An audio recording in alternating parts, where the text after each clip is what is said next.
success.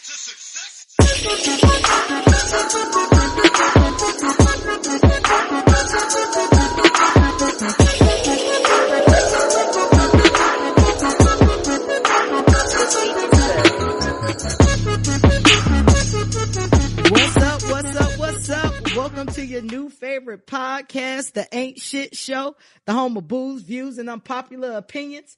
I want to thank y'all for joining us for episode 43. Yeah. My name is Fresh, and I'm one half of the Pod Gods. And with me, I have the best man in all the podcast land. My nigga, if he don't get no bigger, my nigga, Mr. B Hill. Hey, guys. What's happening? I'm in this bitch. What's Gucci, B? What's Gucci? Same old shit. Just came, celebrating my daddy's birthday and shit. You know what I mean? So, you know what I mean? How old is daddy? Dad is, 35. 67. 67? Mm-hmm. Your daddy fine? I was about to say, ooh, but your daddy probably fine. Cause I'm Your fine? daddy fine? Cause I'm fine. Is that what y'all saying?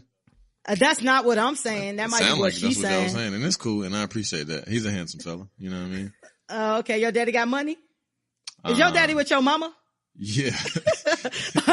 Yeah. All right. Then my line of questioning is out. I was just looking for, I was looking for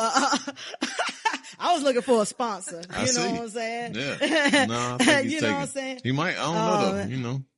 Oh, that spunk don't dry up. You know what I mean? Oh man. Might give you a little bit. Oh man. Listen, y'all hear another voice in the room. Y'all may remember a few episodes back when we had Dr. Bone on the show, and we talked about mental health and bringing awareness to that. Shout out to Dr. Bone. You know, the Ain't Shit Show is about having fun, and every now and then we might teach you something. So today we decided to bring something else that I feel like is just on the rise, especially in pop culture and being more accepted. It seems like nowadays we stop saluting the drug dealers and we start saluting the drug abusers. So with that being said, we have a special guest in the house today, mental health therapist and substance abuse specialist, Tam V. What up, Tam? Hello. It's good to be here, guys. Glad you came. Glad to have you. Glad to have you on the Ain't Shit Show. Tell us a little bit about yourself, Tam. What do you do, and how did you get to be a therapist and a specialist and all of these things? Well, I am from Mebane, North Carolina. I am considered Mebane's finest. Mebane, North Carolina. All right. Goddamn outlet in this bitch. Right. I promise if y'all Google it, y'all find it. Oh, and the goddamn lion preserve. The Wildcat Manor, you know what I mean? Wildcat, Big Cat Corner. I thought it was Big Cat Corner. Yeah, Big Cat Connection. It's not and we're not talking about Tasty Blacks. We're talking about. Sorry. Tasty Blacks will come up.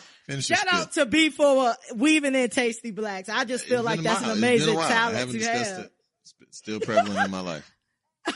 Hey, let Tam talk about her. Yes. Talk about her. You're going to have to learn how to maneuver in this conversation. You are the Bogart. Yeah, right. You're going to have to learn how to maneuver. Put your signal on. Go ahead. Tell us about Mayberry, North Carolina. Or was it Mebane, North Carolina? It is Mebane, North Carolina. I am born and raised in Mebane, North Carolina. I have been in the substance abuse field for a very, very long time. Because she's from transferred into mental health, B Hill.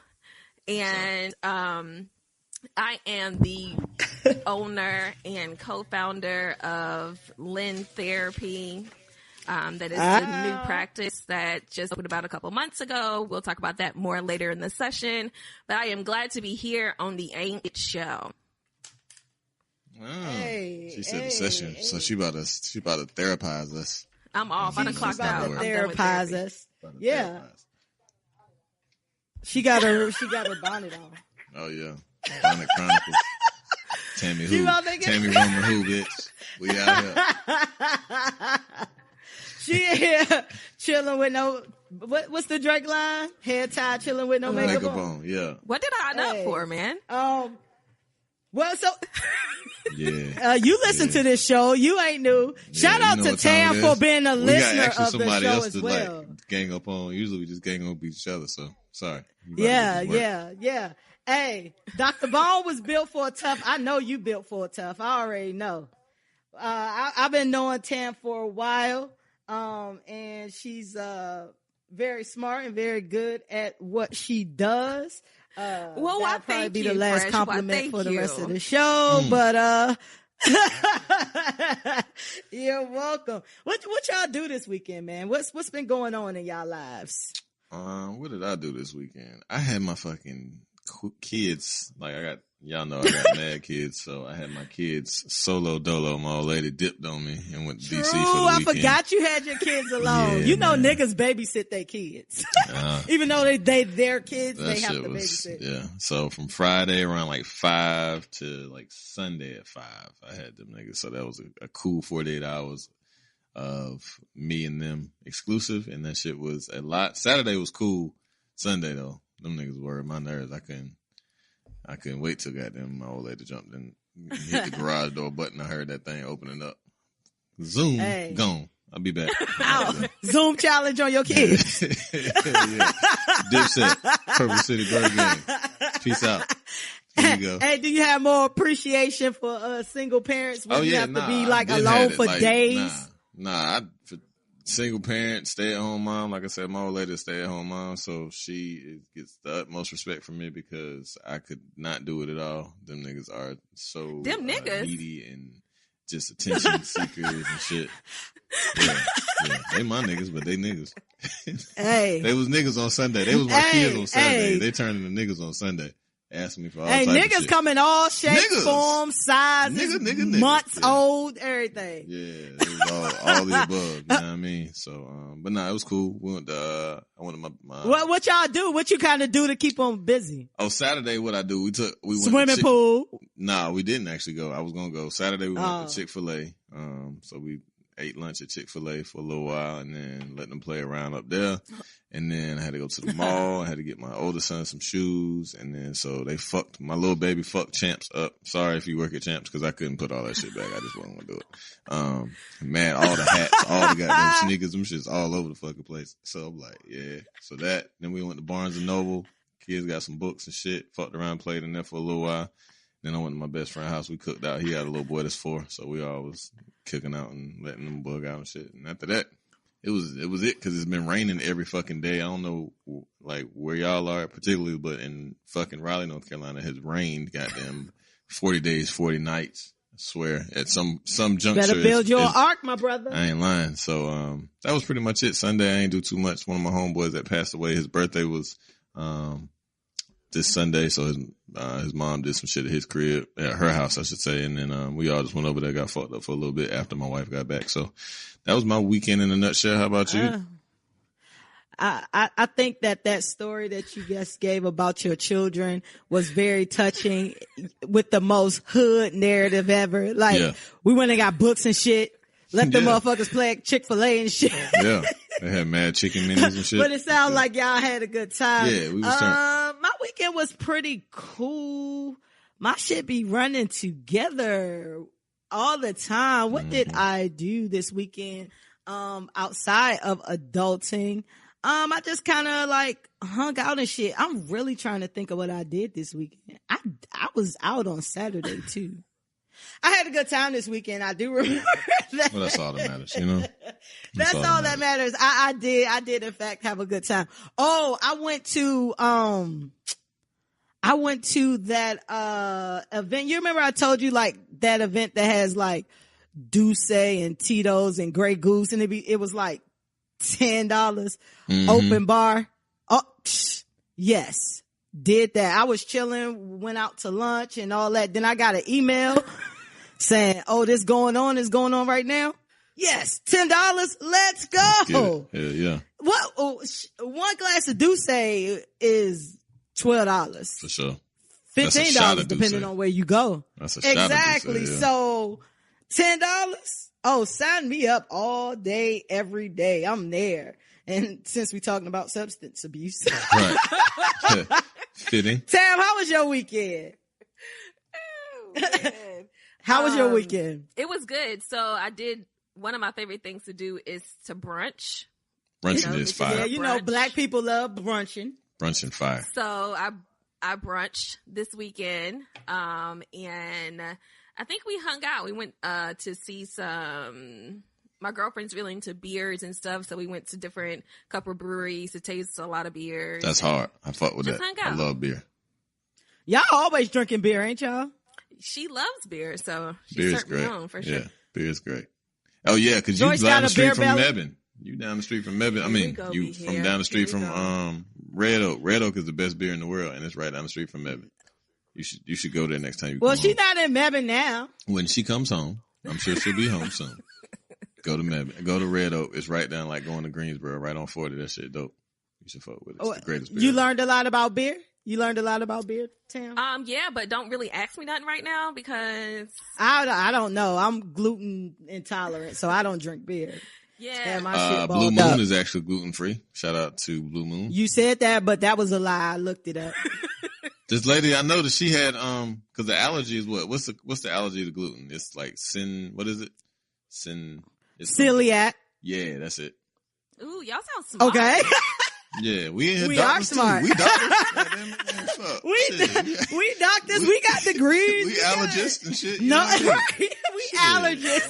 We the only certified one. We allergists. You ain't the only one, right? Just because you from Mebane, you know what I'm saying? Just because you the specialist today don't mean that we don't.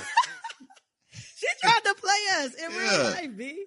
Like she don't know me in real life. She know we get in debates all day, no, every day. That was for my bonnet. That's the comment on my bonnet. That was to come back from my bonnet. Oh, that was a 50. That was a shot. All right. I see how this gonna go. I know Tam is we brought Tam on to talk about like drug abuse or substance abuse. Have y'all had experiences with that?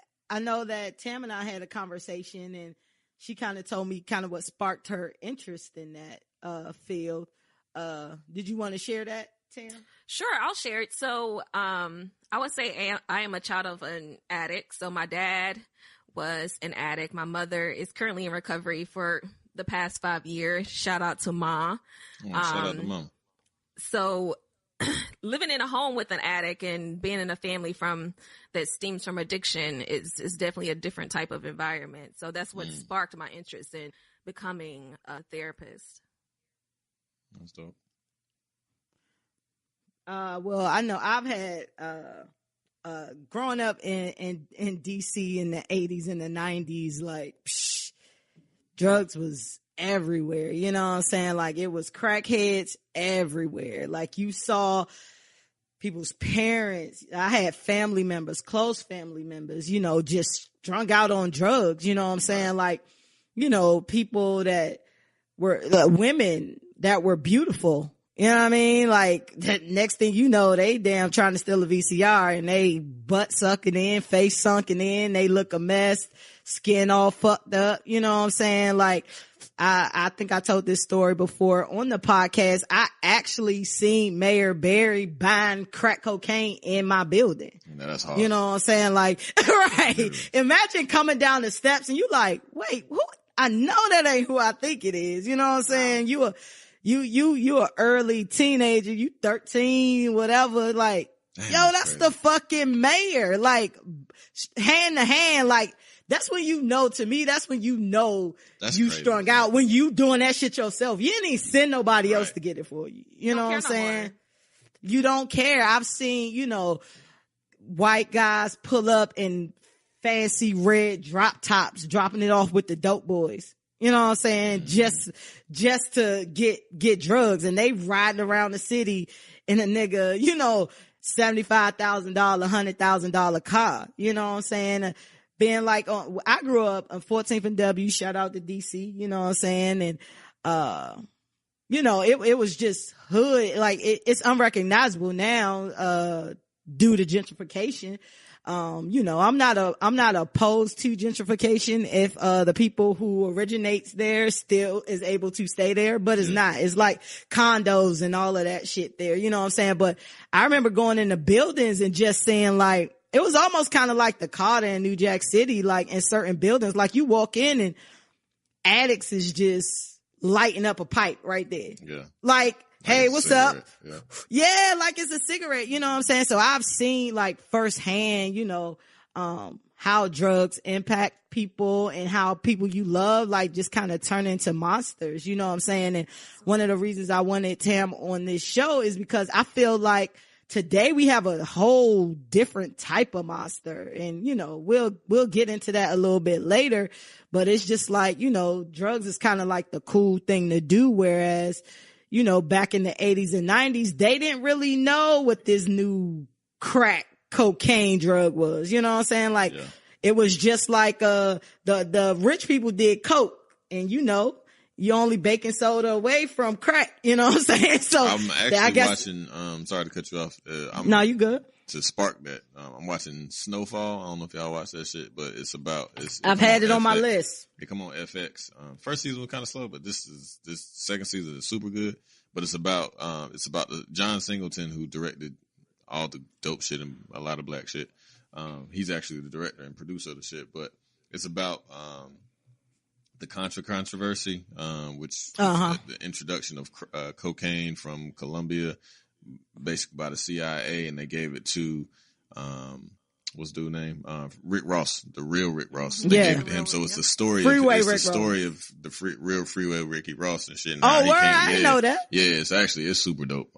It's much better. And then it's about the Reaganomics. Yeah, so he cooked up crack, and then he got in bed with the CIA, and then because his middleman plug got out the way, and then he ends up like cooking the crack and then starting to sell it to the Mexicans and shit. So that's where they are in it now. But it's actually a very, very dope show. So check it out in the same vein that we're discussing. So yeah, it's really good.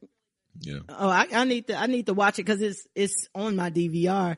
B, you done had any encounters with drug abuse or drug addicts or? Yeah, I mean, like, as a kid, not necessarily. My mama always smoked weed and shit, and I really didn't. Like, I started smoking weed when I was, like, 13, you know what I'm saying? Cause, like, my mom used to smoke weed, and it wasn't because of that necessarily, cause I was smoking weed because of my friends. Like, one of my homeboys had some bud when we was, like, 12 or 13, and I smoked. I didn't know what the fuck I was doing. But then, once I smoked it, I realized it was the same, because my mama never smoked around me and shit. She used to just smoke, like, when I go to bed or some shit, and I would come in her room, either later that night or early that morning, it smelled like bud, and I didn't know what the fuck the smell was, because she used to smoke cigarettes and shit. But I knew it was a distinction between the two. But then when I smoked the weed, and like he rolled it and smoked it and shit, I was like, oh, this is what my mama do. And she was smoking this, and I started smoking weed from there. So did you start smoking it thinking like it was okay because that's the same thing your mom did, or like why 13? Like, I don't know. It was just bad. Were you really getting high, or did you really know how to smoke? I got high when I was 14. Like, I remember getting, like, I was actually high as fuck that day. Like, super high. I was at one of my homeboys' house and shit. But, like, I was before that, I was just smoking. I didn't know what to do. Like, I was just smoking, you know what I'm saying? I may have been high. I can't really remember. But I remember being high specifically when I was 14. It was one particular time. But ever since then, I've been smoking weed and shit. I wish I wouldn't have, because it, like, made me lazy and not give a fuck about high school and shit. So, it is what it is. But in terms of, like, in my adult life, hell yeah. As far as addiction, I know, like, a bunch of my homeboys, sniff powder and shit and do drugs. And, I've had my transgressions as far as dibbling and dabbling and the selling of narcotics at points in my life. So, I'm very familiar with that shit. And it's a new epidemic with these pills and Oxycontin and all that other shit that's going on. So it's a whole new shit. Yeah. And now obviously that's affecting the white folks. So, now it's an epidemic versus when our people were being affected by them putting drugs in our communities and shit. So you know how the white folks do. Yeah, I definitely got that. I got that J. Cole freestyle a little bit later, and I want us to talk about that. Exactly what you just said about, opioids, and now it's different. You know what I mean? Right. Like it's different now. You know what I'm saying? So it is I feel like every black person I know has some type of connection with drugs. You know what I'm saying? And looking back at it, I think my dad used to sell a lot of weed, because like I just be putting two and two together now that you know what I'm saying? Like, now you putting all the pieces together. Yeah, like, you know what I mean? Big cash. Like, my dad was a hustler. He used to sell cars and shit, so you always have money. But like, I don't know, certain shit just makes more sense now. You know what I mean? Like, as I know how the shit Hey, goes. don't be snitching on dad. Don't be dry snitching on dad and shit. And it's birthday. And he might still got some of that drug money. Tell him I need a sponsor. Tell your mama don't mind. Nigga ain't We need a zaddy over here in Fort Lauderdale.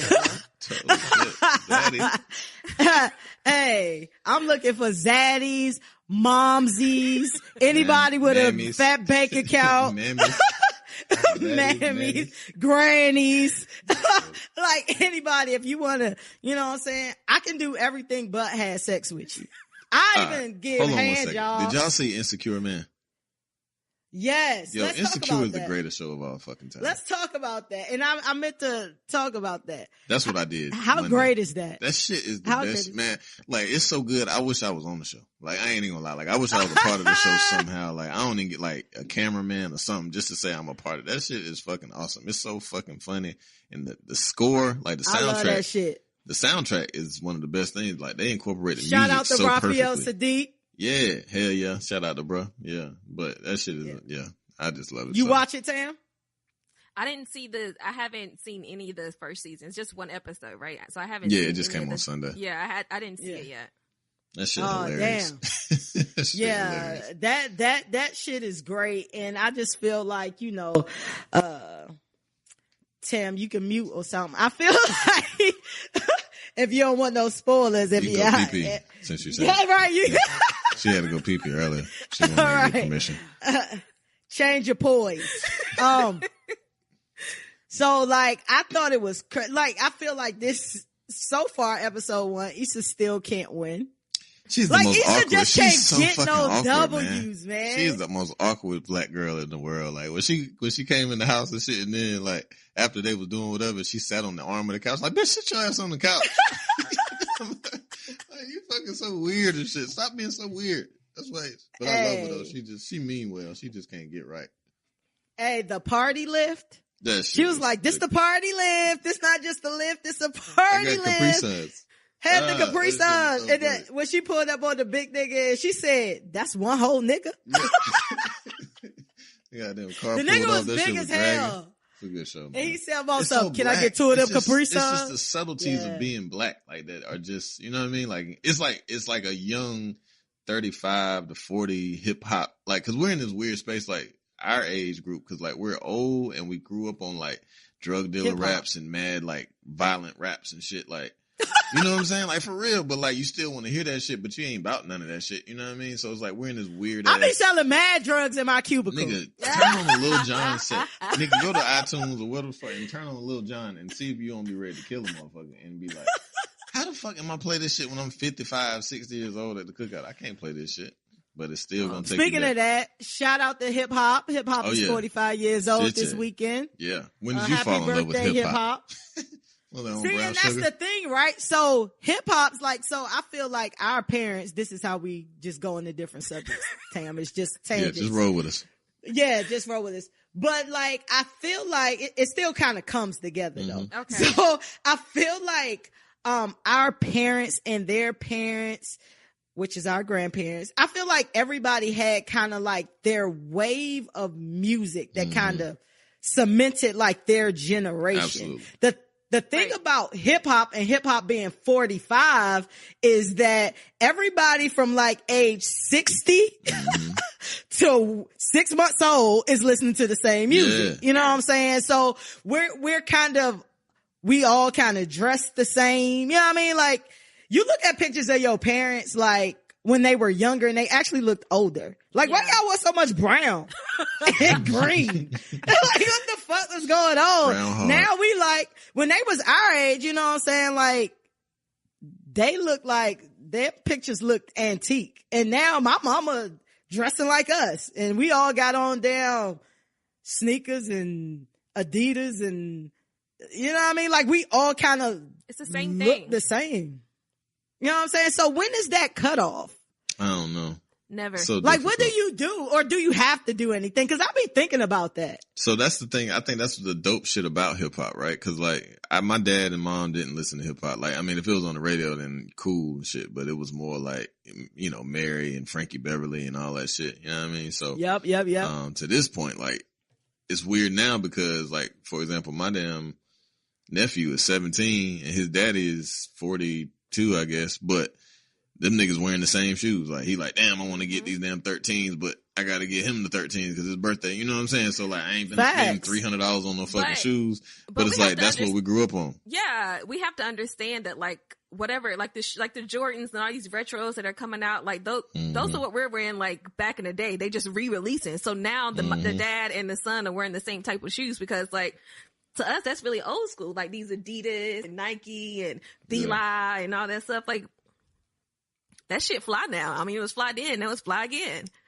Yeah. That's the thing about hip hop, and everybody want to be hip hop. Hip hop is culture. You know what I'm saying? Hip hop is the culture. Is not just black culture, it's culture. You know what I'm saying? So 100 years from now, when somebody in class researching this shit and having a report on this shit, when they talk about what was going on during this time, no matter what culture they talking about, they're going to be talking about black culture. Right. Because everybody has adopted black culture. And then, like, being in Atlanta, like, every commercial is a rap. And it's annoying as fuck. Like, call the insurance. And we're like, hey, damn, I just can't talk. Like, what the fuck? Like, yeah. It's like, and then they try to use these hip words. And then I get, like, emails from, like, reputable companies. And it's like, it's lit. Yeah, Children's Place. 24 hours Stop telling me it's down. lit. Like, I hate that. I hate Children's that. Place. It's not lit. I gotta fucking come in there and get fucking 5T shirts. It's not lit. Right. Fuck out of here, Children's Place. It's lit. Like, I'm like, come on. Then you looking at Twitter and all these places. You got Wendy's beefing with McDonald's, beefing with IHOP, talking about, you know what I mean? Like, your bitch chose me. Like, what the fuck? Yeah, it's so weird, man. The world blurred is lines crazy. for real. Like, it's just like everything. It's not like, it's no distinctions. It's all just this hodgepodge of fucking weird rap. It's kind of lit though. It's lit because we are the shit. Yeah. You know what I mean? Like, it's kind of like, you know, it's kind of like power with no privilege. Speaking of, power is trash. Sorry. Power's so trash. Well, my point was, like, we have the power to control everything, but we don't have the privilege to maneuver the way we want and accept the coins that come from that. Absolutely. Now, facts, we do have more black millionaires than ever before. However, that we still not making the money that we're the like parents are a seeing. 10th of the 1% or some shit they said. I don't even know what that. Like, because we're super. Yeah. Because people that are trying to be black are making more money than the actual black people. Yeah, no doubt. Kardashian which shade. is the reason. Like, I was listening to the Kardashians, and it's funny because I was texting Fresh earlier today asking if she listened to an interview on Van Lathan's podcast. He had Eric Benet, and he asked Eric Benet, is like R&B dead? He was like, absolutely not. It's just white. He was like, R&B isn't black anymore. Like, nobody wants to hear black people sing R&B. They want to hear Sam Smith and Adele sing R&B. You know what I'm saying? Which is the wildest shit. And I was like, but yeah, that's true. Because Justin Timberlake, fucking Sam Smith, fucking Adele, fucking, I don't know. Even, your boy, John Mayer be in that vein. And you got all these ambiguous looking female singers. You know what I mean? Like, so we don't know what they are. Yeah. So they've always taken our culture though. I mean, like from rock and roll, fucking Elvis Presley was I forgot the black man. I just saw that shit today, actually. Some black man that he emulated. Also he took the style from Chuck Berry, who was the originator of rock and roll. Yeah, that's what I was going to say, Chuck Berry. You know, I mean, it's just, they've always. It's been repackaged. That's how it's always been. We're the greatest, and they continue to. I mean, you got to shout out to white people because their business model is fucking to the T. Like, that shit is like. Yeah, take it. That's the whole business model. Yeah, like that shit. Like, all right, boom. That's some great shit. We're gonna take that. We're gonna fucking put Step one, take it. We're gonna play Step football. two, And claim it. We're gonna play football, and then we're gonna let you play football, and we're just gonna own the teams. Like, cause we realize we can't run as fast as you. And then we're gonna make a basketball. We're gonna put a peach in it and shoot some basketballs. And then we're gonna realize, hey, we can't do this either. We're just gonna own this and let you guys run and jump. And then we're gonna make our skill is bullying. It's just them white folks is amazing. They got the meanest business model of all fucking time. They really do. I told you, it's step 1, take it. Step 2, claim it. Step 3, don't give you any credit. And then step 4, go to the bank. Yeah. That's it. But I feel like That's it's different when a black person tries to do that though. Like I feel like we shun each other more when we try to do something like versus if like a person of another culture does it. Like if I try to take something from you, like, now everyone has a podcast. Let's say I come out with a podcast, then people are going to be like, oh, Fresh got a podcast and you was just on it last week. Now you got your own podcast. Yeah. That's because of that crabs in a barrel thing. And that goes back to white people as well. Yeah, that's Willie really Lynch. Blame everything on white people. That's Willie Lynch though. Like that's Willie Lynch. Like we've always been that. Like Willie Lynch. If you haven't, I've already mentioned that before on this podcast, but look up the Willie Lynch papers. They say it's fake. I don't know if it's true or not, but I mean, it makes a lot of sense. The theory is real. The theory is real, right? So like, and it's funny because, again, tangents, but I was listening to Dr. Umar Johnson and shit, and he was asked about, LeBron school. And if you know anything about Umar Johnson, he was like this Pan-Africanist is his claim to fame, I guess, but he's like a therapist, clinical doctor, all this other shit. And, he was planning to open up a school where it's all black. So it's black teachers, it's black students, and they teach you pretty much everything that the white people didn't teach us. And it's a completely different curriculum is what his aim was. So they asked him about LeBron's school, and he was saying, which he made some valid points. It's LeBron's school, but yeah, so he was talking about LeBron's school, and he made some valid points because LeBron has a school, Puff has a school, and obviously Jalen Rose have schools by namesake, but only because they're not actually private schools. They're incorporated with Akron County. I don't know. The school system. Yeah. So they can't actually be private schools, or they can't actually be like LeBron's school. He has a lot of influence, and he donated a lot of money in the same vein as the charter schools that Puff and Jalen Rose have. But because they're still whatever county schools those are, they still have to go. They're still considered Akron County. I don't know what the county is. Right. They are. Yeah. They are. So, they're in the public school system. So it's not necessarily his school per se. It's just he gave a lot of funding, and he has a lot of, like able to. So what was his problem? No, it wasn't. It wasn't a problem. They were just asking him if it was, like because everybody was coming at him like, bitch ass nigga. Like speaking of that, because they're like, bitch ass nigga. Yeah. You know what I'm saying? That's why you couldn't get your school, what LeBron did, and X, Y, and Z. And he was like, I'm not like, because they asked him about it. He was like, I would never tear down another. But he was like, LeBron is easily one of the greatest athletes of all time, just because of the contribution that he makes outside of athletics, like just in social commentary and whatnot, more so than most other ones, outside of maybe Muhammad Ali and Kareem Abdul.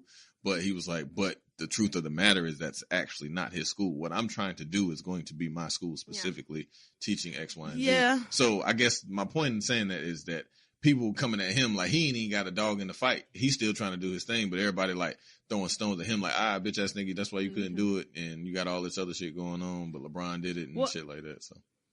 Yeah, I think, I think LeBron, although, he incorporated it into the public school system, that was probably the easiest way to go about it. But, based on the interviews and shit I seen with LeBron, like he kind of coordinated things the way that he wanted, and all those benefits he wanted, is because of him. So, you have a lot of rich people who say, yeah, here go $50 million, go do whatever you want and just put my name on the building, where I feel like, LeBron probably and Jalen Rose, and I don't know about Puff, I can't really say, but, I feel like they've had a little bit more say so about what's going on. Dr. Umar, I'm really on the fence about him. I think he makes some valid points sometimes, but, he is really hotep, and he's misogynist. And I can't really get down with a lot of things that he say, especially when it comes to women and what their place is and how they should be when it relates to the black man and all of this. Like, that's when he lose me. I don't know if I would necessarily want my child in a school that teaches particularly that. Your bad things don't take away from your good things, but looking at it holistically, I don't know, like, Dr. Umar, he just one of those guys for me that I just can't quite get behind. You know what I'm saying? And, he like have some prostitutes or something? Nah, he had a side broad type shit. I mean, like, I mean, for real, like he wasn't no prostitute. I mean, he probably everybody's in a sex scandal in some type of way. Yeah, that's what I'm Facts, saying. Fuck, facts. people gonna do that. Like that doesn't. I mean, having a little sex People outside gonna do of whatever that. you got going on, like Says the married guy Wait, on the pod. Wait, what are we talking about, B-Hill? Are we talking about polygamy or like what's going on here? no, not polygamy, but I'm saying like I don't think that should be a detractor from the overall message of like we're all flesh, right? So we're gonna give in to the temptations of flesh. But if if I'm doing this and I'm going on this path and I'm trying to teach righteousness, yeah, I may slip off the wagon a bit, but like, you know, I mean, I don't know if that constitutes like you just castigate the man for the rest of his life because he had some ill. I feel like if you can't walk it like you talk it, then don't talk so loud until you're in a position where, you know, you have enough self-control to walk it like you talk it. Yeah. You know what I'm saying? I agree. That'd be my only thing. You know what I'm saying? Speaking of, I want to give a shout out to my hometown, Washington, D.C. They shut them white nationalists down this weekend when they had that little march, that little march or whatever. They said only a couple dozen of them showed up. Pussy ass niggas. Boom. You know what I mean? Boom, they shut that down. I didn't like how the cops was protecting them though.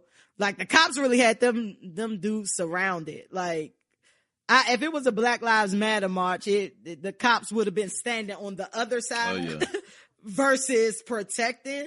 Yeah. But, you know, the city held it down and, you know, seeing all of that on social media, I was really looking for some like explosive shit to happen. And it was kind of like a fizzle. I wanted to see Charlottesville like the reverse of Charlottesville though. You know what I mean? Like niggas, y'all want to come through? Okay, come through. And we gonna, like y'all was running niggas over? Yeah, it's time to get ran the fuck over, bitch. Yes, in a motherfucking police package Impala. Reparations coming in the form of murders and fucking. Damn, murders? Yeah, they killed us. Well, no, they killed the white lady though. So, but she was an ally though. She was on the side. Yeah, she was an abolitionist. We only care about the white lady because she was an ally. Yeah, she an abolitionist. But I got plenty of white people that I love. Sure. I just the good ones, like the white people and the white devils. Hey, that's like a white person saying, I got like two black friends that come over my house sometimes. They do. They say I that. mean, yeah. That's true. Be like that. That's true. They have the token black friends. I got token white friends. Shout out to them. Yeah. Yeah, I need more white friends because my black ones ain't really working out. I need some friends that's going to boost my credit score and show up on time. And pay for some shit every now and then. I got that part. And get you drunk, right? Yeah. I got it, buddy. Drunk. I got it. 14th round on me. Yeah. My man. Woo! Yeah. Hey, Tam turned up and can't nobody hear. Like, you can laugh, Tam. It's okay. It's okay to laugh. It's okay to laugh. We'll protect you. I have an ugly laugh. That's the best one. Hey, you can't hide it on him. Let it That's ride. the best one. Let it ride. Let that snort fly. Let that Mevin ass laugh come up. Come on. That Mevin laugh. I feel like a Mevin laugh come with like a tractor or something. What the fuck is in Mevin? Is it farmland? I've only been to Mevin like it's twice. Who has the itinerary? What's next on the itinerary? Right. What's next on the docket? Well, what's next on the docket is I want to say prayers to Aretha Franklin, Queen of Soul. Did she pass? Say that she. No, I said prayers, not rest in peace. Motherfucker, you know how social media is. Motherfucker done killed her most of the time. God bless her. They killed Aretha Franklin a while back when she was being sassy with Patty and all them. Oh yeah. But she just sick right now. They say she's gravely ill and it does not look good, but all of her family and stuff is by her side. So, you know, we praying for you and you know, we really hope that you get better and, you know, go on tour or something. You know what I'm saying? We love you, Patty. No, Aretha. Yeah. Oh, Aretha. Don't kill Patty. I killed Patty. Oh God. Right. Oh man. That's how rumors get started. Yeah. That is exactly you how heard Patty rumors died get on started. Ain't Shit Show? It was some new girl up there. She said she died. I don't know who. The therapist that called the two hosts slow said that damn Patty LaBelle. Yeah. Oh, 2 man. strikes. Y'all want to get into litter shit? Yeah, let's do it. That's next up on the docket. Put your drinks up. Yeah. I think Tamyra V is with some classy stuff. What you drinking, Tam? Just a little Chardonnay. Just a little Chardonnay. A little Chardonnay. All right. On that. V, what was you drinking earlier? I'm trying to sing my plies. She fucked my plies up. My bad. Do it again. Yeah. Take two. He said what? I ain't drinking shit, man.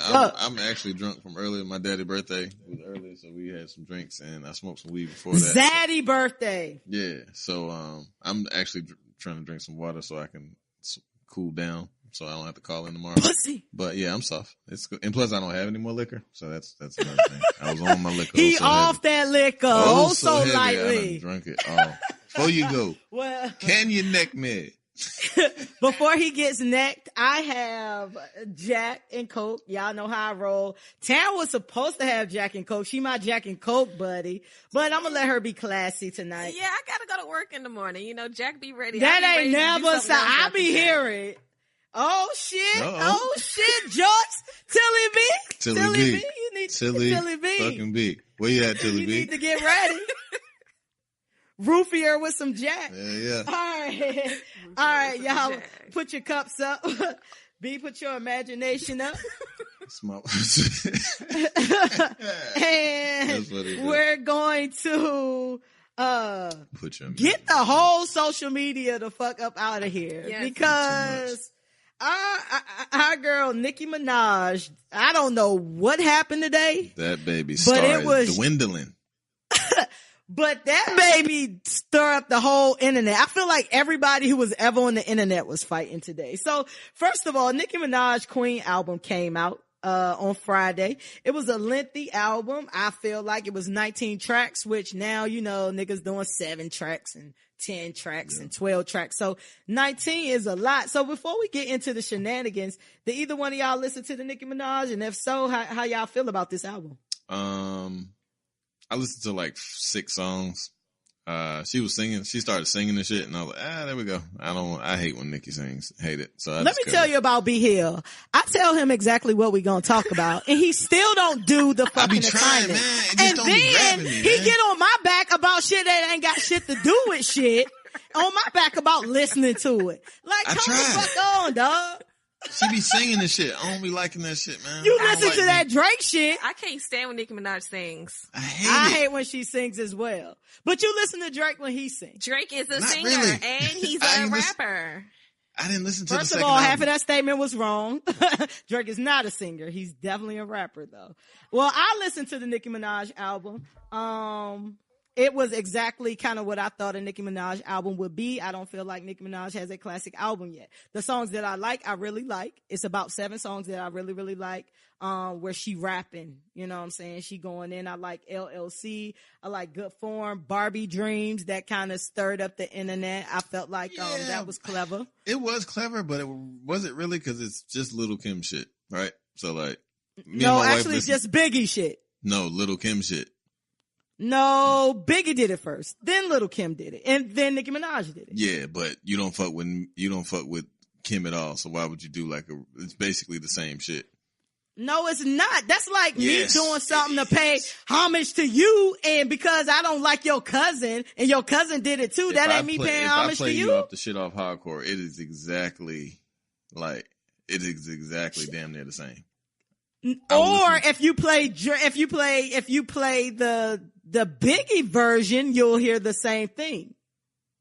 Yeah. How are you giving this to Lil' Kim versus Biggie? Is what I need to know. You say what? How are you giving this to Lil' Kim versus Biggie when it's Biggie's song and Kim did it over? I mean, but it's more of a variation. Like Biggie did she talking about Kim niggas? Shit though. Like that's the whole shit. Like it's Biggie wrote Kim shit, and then but Kim like. I don't know, man. I was listening to it yesterday. Yeah, you don't know what the hell you talking about right now. I definitely know. Well, explain it. My point is that she doesn't fuck with Kim at all. So why would you do a variation or a rendition of a Kim song? Or I don't like you. Listen, but if I don't like you, your wife did a song and then you did it. If I don't like you, why wouldn't I do your wife's song over to get on your nerves? Because it's the same thing. That's still corny. That's corny as fuck. Especially when, like, I could see if it was even more specific, like, so cause she was like, Dream's a fucking rapper dude, and Kim literally has the same exact hook. I mean, I enjoyed it. It was cool, but it was no, Kim is Dream of fucking the R&B dick. Yeah, it's rapper. I mean, that shit is the same. She biting her. That shit was a clear and blatant bite. All right, did you hear the Barbie Dream song, Tam? I don't really do Nicki Minaj, so. All right, so if Biggie clever. did the song first, I just don't get how B Hill is making this. She did the Kim song over when it's not. She did the Biggie song over. Man, that shit about the same. So it's not the same as the Biggie song, but it is the same as the Lil Kim song because they both talking about niggas. Yeah, it's like a combination, man. It's just weird. I don't know. Big Hill is saying, like, if you don't like the bitch, stay away from her altogether. Yeah, like, goddamn. But it's not her song. Yeah, it is. Not, if you listen, when the last time you heard the song? Biggie's song. Hold on, I'm about to play the song. I love the Lil Kim song. I'm about to play the song for you. What the fuck? What's the name of the goddamn song? I'm on hardcore right now. Hold on. Don't play it. Don't play it. We can't play it. Don't play it. Because if you listen to Dreams, you be like, goddamn. Because my wife played the shit for me because she had me like feeling like, I was feeling like you. And I'm like, well, damn, that shit was like straight Lil Kim. Like, it's the whole fucking shit. Same hook, goddamn same. Because the Big shit ain't the same hook. So she took Kim hook and then used Big like, you know what I mean? Dreams like, of fucking an R&B bitch. Dreams of fucking an R&B bitch. That's Big. Then is Dreams of fucking an R&B dick. That's Kim. Dreams of fucking a little rap nigga is Nicki Minaj. Yeah. How are we giving the credit to Kim versus Big? I don't Kim understand. Kim is a female rapper and did the same thing. Like, that shit is, and you don't fuck with Kim. I don't know. That shit is just weird for me. I don't know. But that's why I'm thinking it's a flip. Like, I did it so I could fuck with Kim. I'm gonna do some shit that you did for your nigga better than what you did. I don't know. That's deep. That shit is all right, weird. Well. It's dope. I mean, it's a dope song, but it's still kind of like, I don't know. It's dope. I don't get the correlation of it being her song versus Biggie's song, but we'll agree to disagree on that. I like Chunk Sway with Sway Lee. However, I feel like people have told Sway Lee he can sing because he did that Unforgettable shit, and that shit sound trash. The hook is trash. The rapping is great though. Yeah. The rapping is great on that. I like Hard White. I like Rich Sex. That Hard White was hard. I hate Rich Sex. And I like the Miami song. That Coco Chanel with Foxy Brown. Trash. God, that shit stinks. And that shit sucks because I love Foxy Brown. But that bitch. I love Foxy Brown, but she forgot what she was doing. She didn't know what she was doing. Bruh, I think she was still deaf. Yeah. That shit. She couldn't even, like, for real, she couldn't even talk. Like, you can laugh, Tam. It's okay. We laugh on this podcast. Cause I'm serious, like, that shit was weird. I was like, what the fuck is this shit? Like, it was like her damn tongue was that shit thick. Was like bumba like, blood stop, shreds. You don't shut the fuck up with that goddamn shit. I know you right. Fuck. I know you fucked a Jamaican nigga and it might be in your lineage, but you gotta chill with that, man. Foxy. Like, damn, you are not in Jamaica. You are not in Jamaica. Stop that shit. We revoking her passport. Nah, hell no. And then she wanted to bring Nikki into the shit. The jerk and Nikki wanted to do her ting. Like, stop doing tings, guys. Word. We're not tinging. Cut all the tinging out. Unless we said we wanted. What was them niggas born? Y'all remember Born Jamaicans? Them niggas Born Jamaicans. Fuck out of here, man. Hey, yeah, that shit. Foxy shit was trash, yo. I was so disappointed. My goodness. Hey, for real, use that as compost. Hey, they had compost in Mevin. They feed the pigs and shit. Compost. That's where compost came from. That's where that shit is originated. You fucking Mevin. Right outside the outlet. As soon as you Shout come, like, to the Nike outlet. Says compost. The originators, Mevin, 1871. That's where they build an outlet on top of the compost. Yeah, hey, then I'll be in that bitch every time I come through. Yeah, I love that shit. Every time I come through. That was the best thing that happened, yo, for real. Like, that shit was like 15 minutes from my job, 20 minutes. That shit was live. I used to go on my lunch and shit. I miss it. Shit was lit. We gonna stop doing that to Mevin because they do have that. We got a lot going on over there. Tell us. Give us 3 things. We got a Walmart. We got a we got a Starbucks. We got the outlet. Do y'all have a Dairy Queen? We got a Zaxby's. Oh, them niggas got the Texas toast. And it's all on that same exit too. That's all on got. the same exit. All on that same exit. That's all you got. All on that same exit. Hey, yo, that's funny. Well, Nikki Album came out, and while on her promo run for Queen, there was a chain reaction. There was a chain reaction to her and everybody and their mama. It started off last night with her and DJ Self. Something went down with her and DJ Self, where DJ Clue allegedly asked her for a drop for DJ Self. And Nikki said no. Nikki said Self was there trying to be her friend, and all of this is going back and forth via tweets. And Nikki alleges that Self was talking about dissing another female rapper who we're all assuming to be Cardi B. But please note that Self has worked with Cardi B and Safari's ex-girlfriend, Dream Doll. So, and Dream Doll kind of considers herself a rapper. So we don't know who she was talking to, but for Nikki to be as vocal, I'm assuming that it was Cardi B. Said, Self was dissing Cardi B, trying to get on her good side. And she was just like, fuck that. So they went back and forth on social media, and Nikki said, why you do this after I leave? I got some niggas with me, and we'll be back tomorrow. Well, on the Breakfast Club this morning, DJ Envy, the Beige Bandit, took that as a threat, to Self. And, he said this. I just don't like the threat. Like, you know, Nikki can have an opinion on Self. Self can have his opinion on Nikki. But when you start saying, I got hungry N-words that's gonna come up there, that's the problem. So all the that's the problem. Are all the DJs gonna form like Voltron and stop playing our records? I don't want y'all to absolutely. I'm gonna have a conversation with Self first. I'm gonna have a conversation with Self. Absolutely. They being honest on the microphone. Absolutely. But Emma, you from Queens. I don't care. You don't threaten no DJ over his opinion. Now, if Self says something foul and disrespectful, then yeah, it's all good, but not over his opinion. If his opinion is this, and then all of a sudden you're gonna send somebody to come see him, nah. But I'm gonna have a conversation with Self today, and because I'm hoping Nikki didn't mean it that way, and knowing Nikki, I don't think she meant it that way. But if she meant it that way, you damn right. And every DJ on this station better stop playing. I want to close ball for Envy. I can't believe the honesty. Nah, you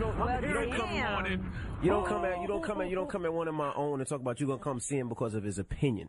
If it's something else, then yeah, I get it, but not his opinion.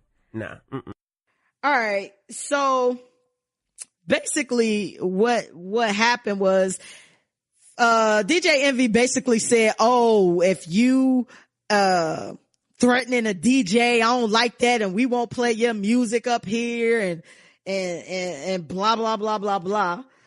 He tried to get tough with Nikki. Then Nikki went on Funk Flex, right? Today she went on Funk Flex. Her and Funk Flex had a beef. They kind of pieced it up. I thought it was very interesting that Funk Flex admitted to Nikki that there are people in the industry who is paid to bash celebrities.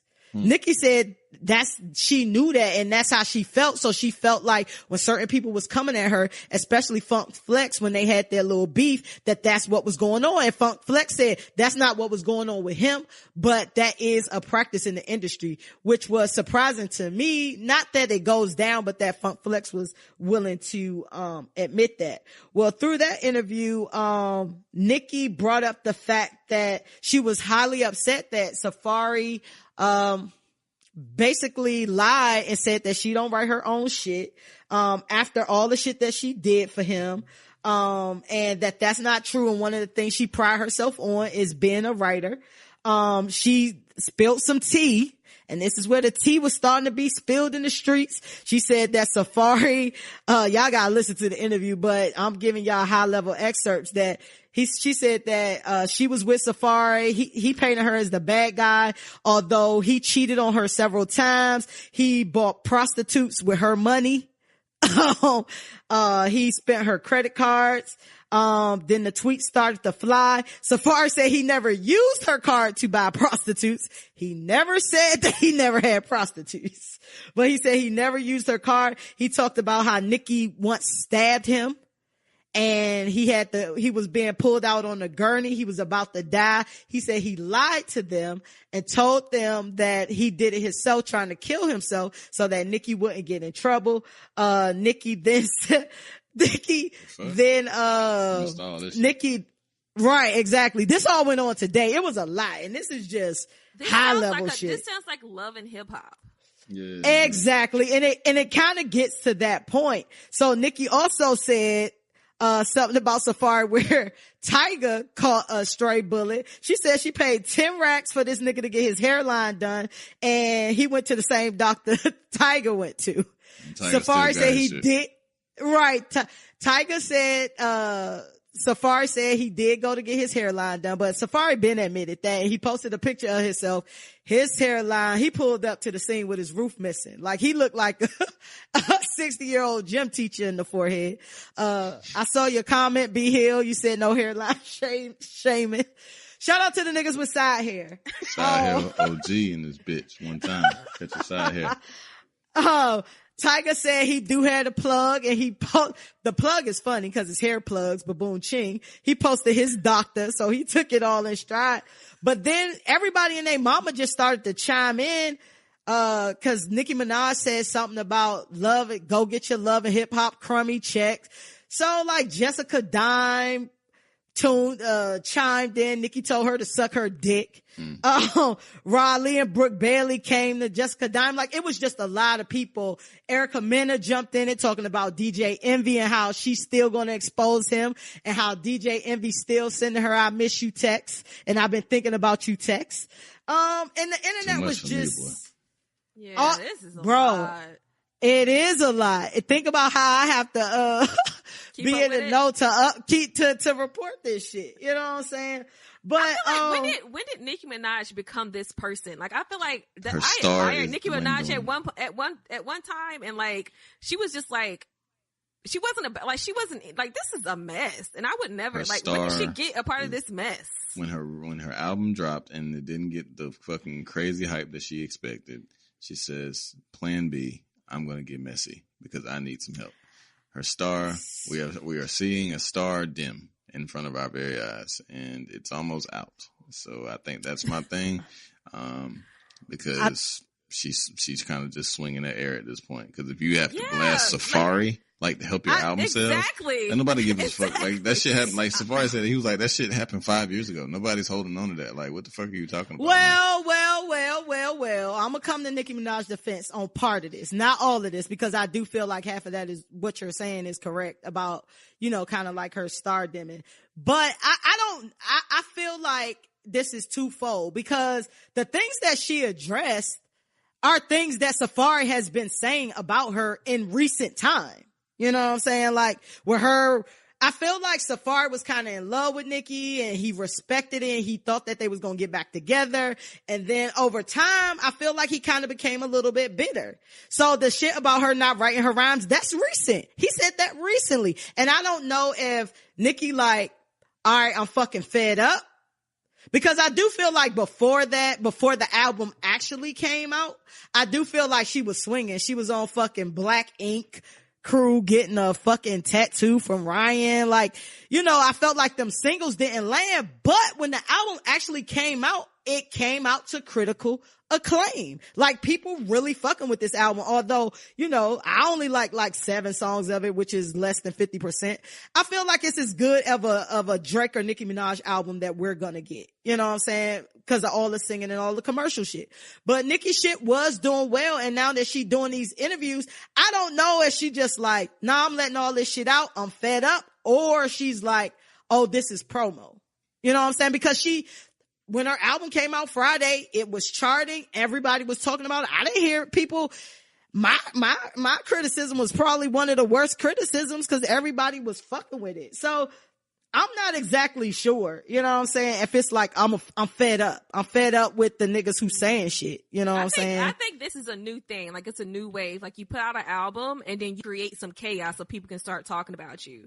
Like, Drake put out this album and I love Drake to death, but now all of a sudden you want to tell us about a son, or a son just pops up. You know, I feel like that's the new wave. Well, Drake was kind of exposed. Yeah, and that's why he had to go there. We think he was exposed. Like, all that could have been planned. You know, like, I think this is a new way. They're starting to promote their albums and promote their stuff. Like, they create chaos so we can start talking about it on social media. Then, because you know what I'm going to do tomorrow? I'm going to go listen to her album just to see what's going on, because I'm just hearing all this stuff about it. Right. So do we feel marketing. Like any publicity is good publicity? Absolutely. So how y'all feel about and I really want to hear B, because I didn't respond to you earlier today purposely. So how do you feel about DJ Envy going hard on Nicki like that?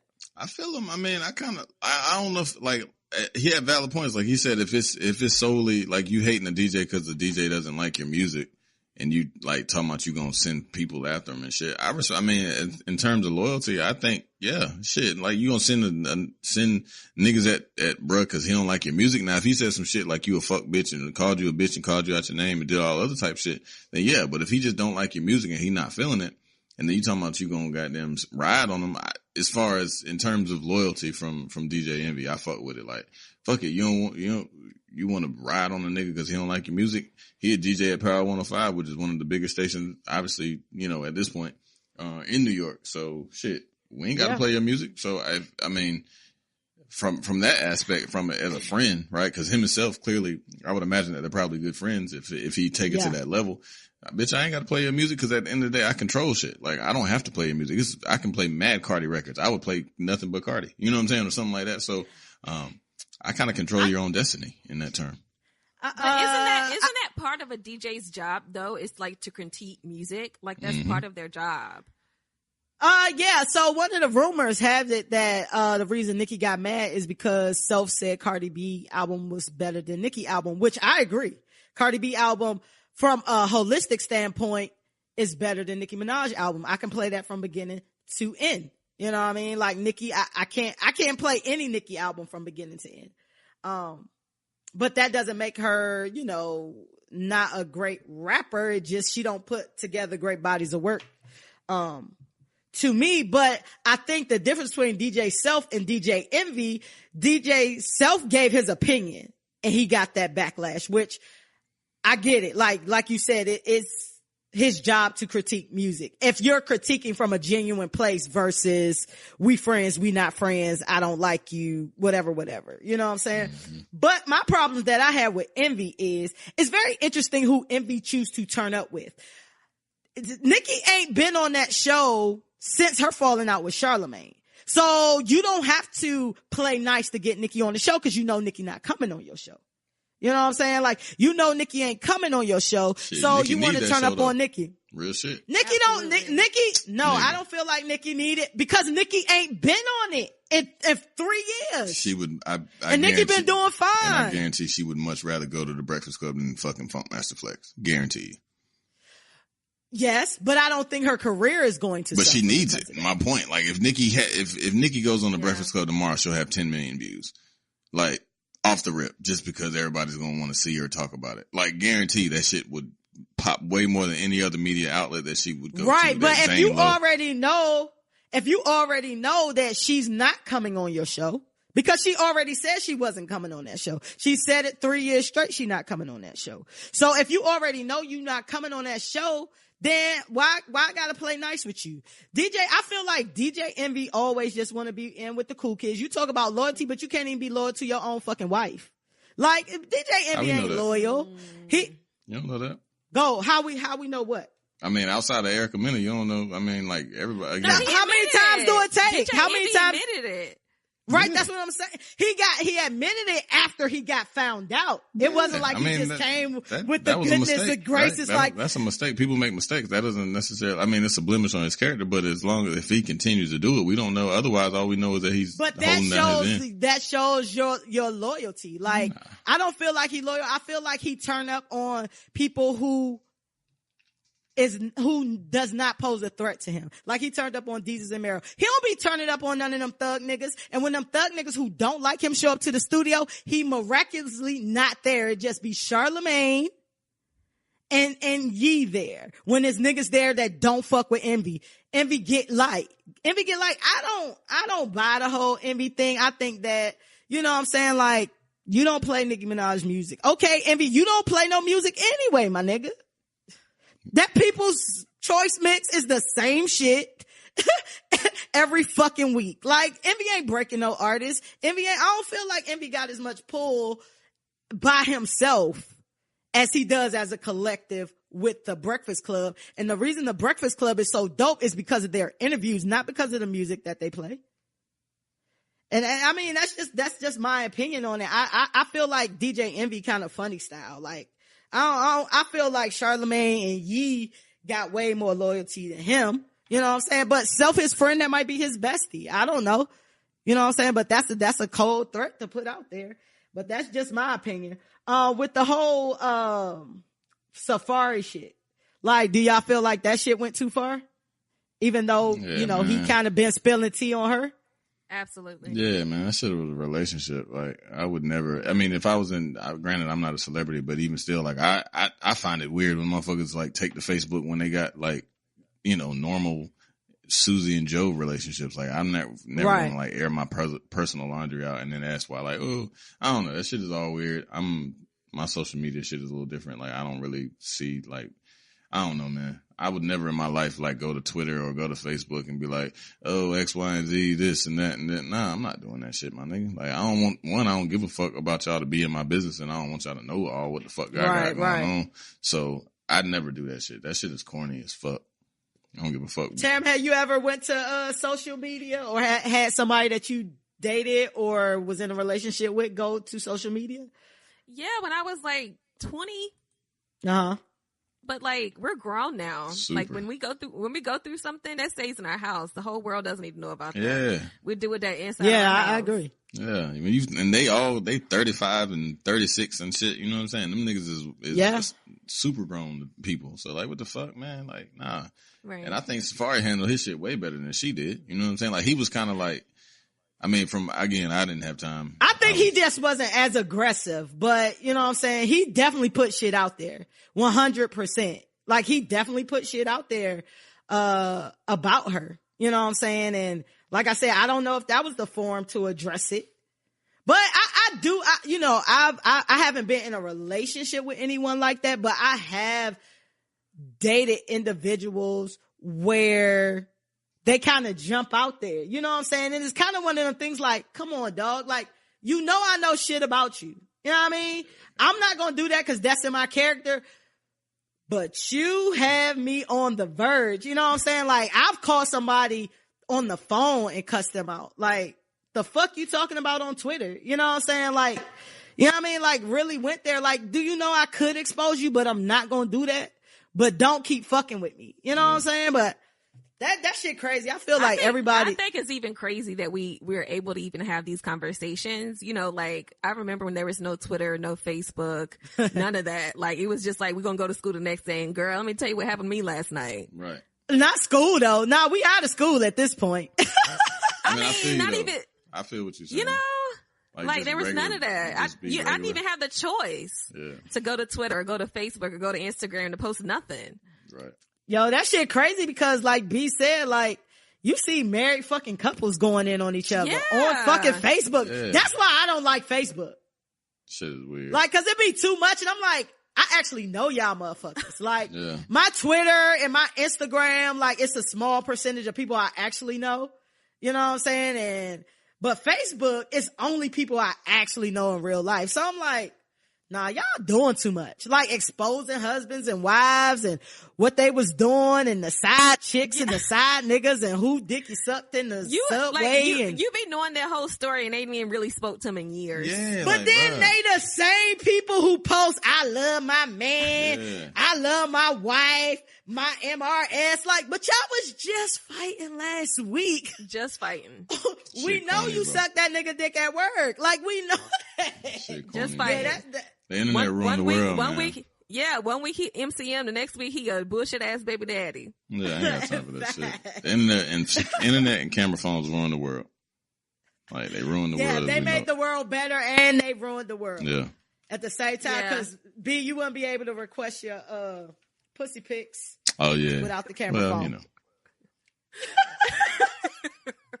Since you mentioned that, you gotta take the good with the bad. You can't throw away the baby with the bad water. You know what I'm saying? Let's Nicki Minaj album and her whole promo run, is it lit or shit? I'm not a fan.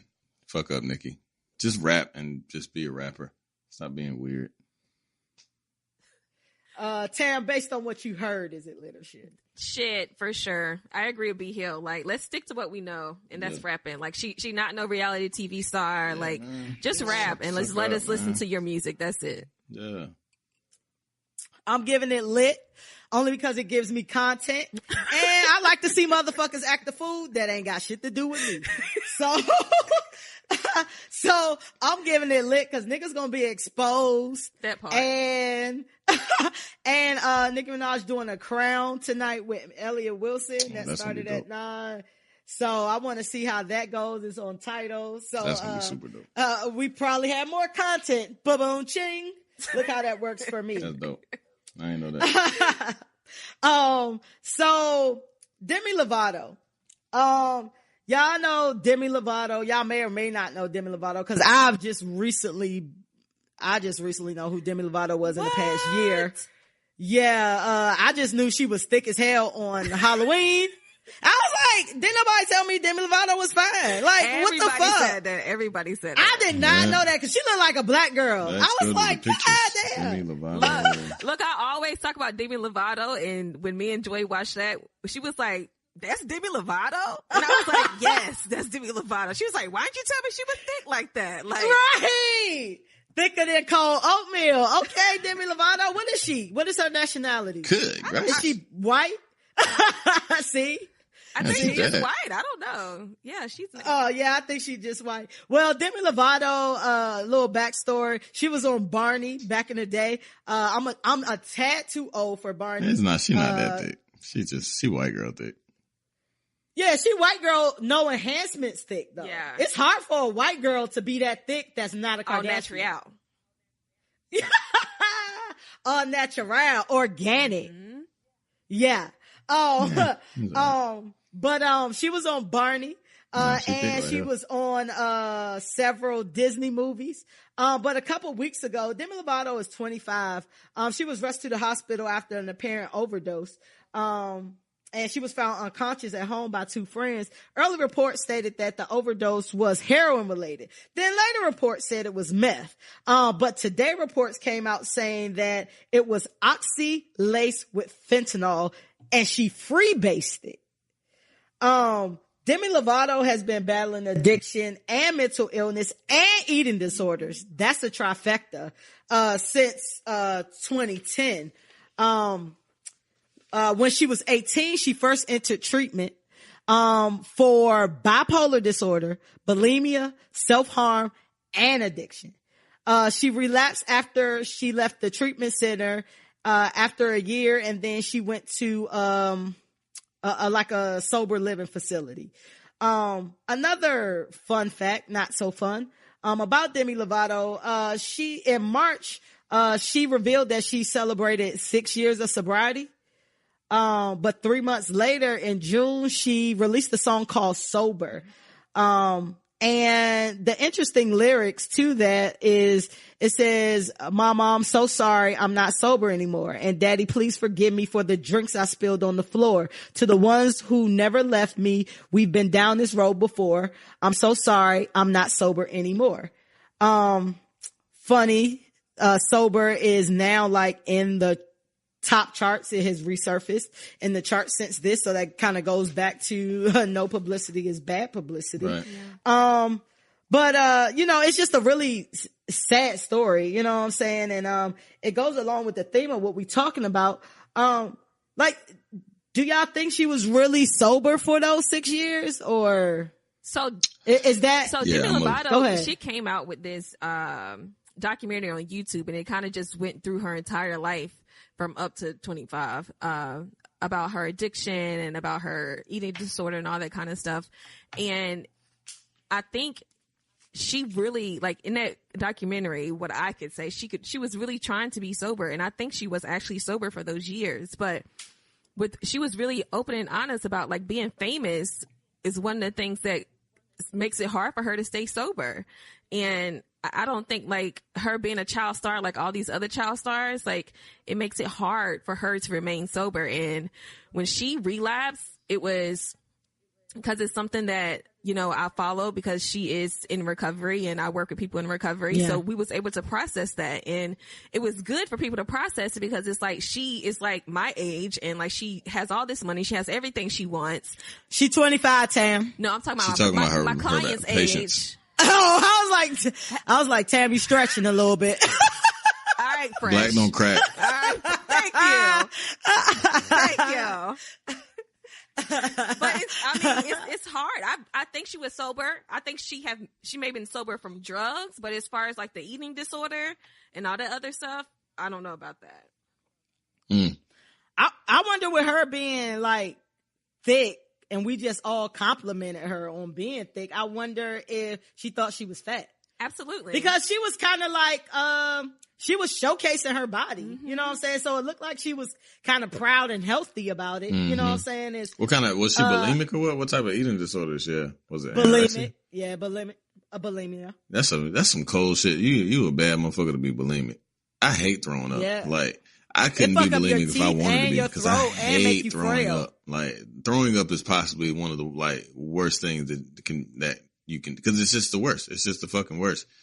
And to do that shit on an everyday basis, I couldn't imagine.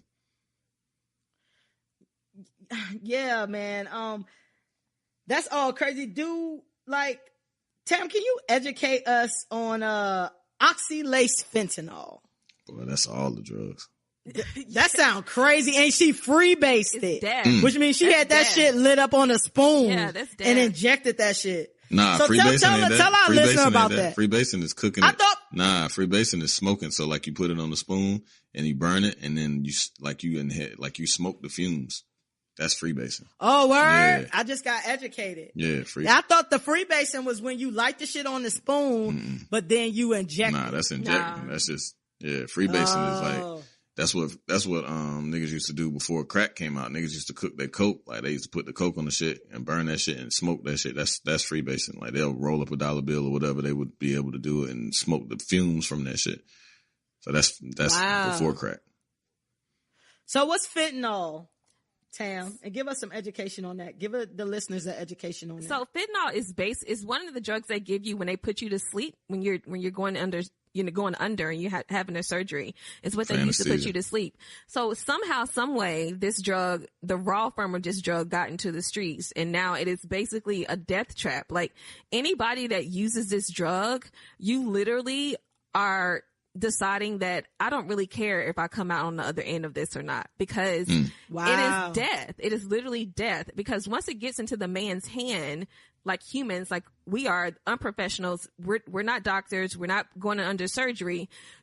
People are putting whatever they want to in this drug to sell it, to stretch it. Sometimes they give you the pure form. Sometimes they don't. So you don't know what's in it. And then you decide you want to freebase it or you want to shoot it up or however you want to do it. But this is a foreign substance going into your body. And it's very, very dangerous. It's very, very dangerous. And the very, very sad part about it, guys, is that when people hear about stuff like this, in an addict's mind, when they hear about stuff like this, they're like, damn, she must got some good shit. Let me go get some of that. Mm-hmm. That's crazy. Like, so it's like on, Don't Be a Menace when he smoked that fucking weed and started foaming at the mouth and they're like, damn, that's that good shit. Absolutely. Yeah.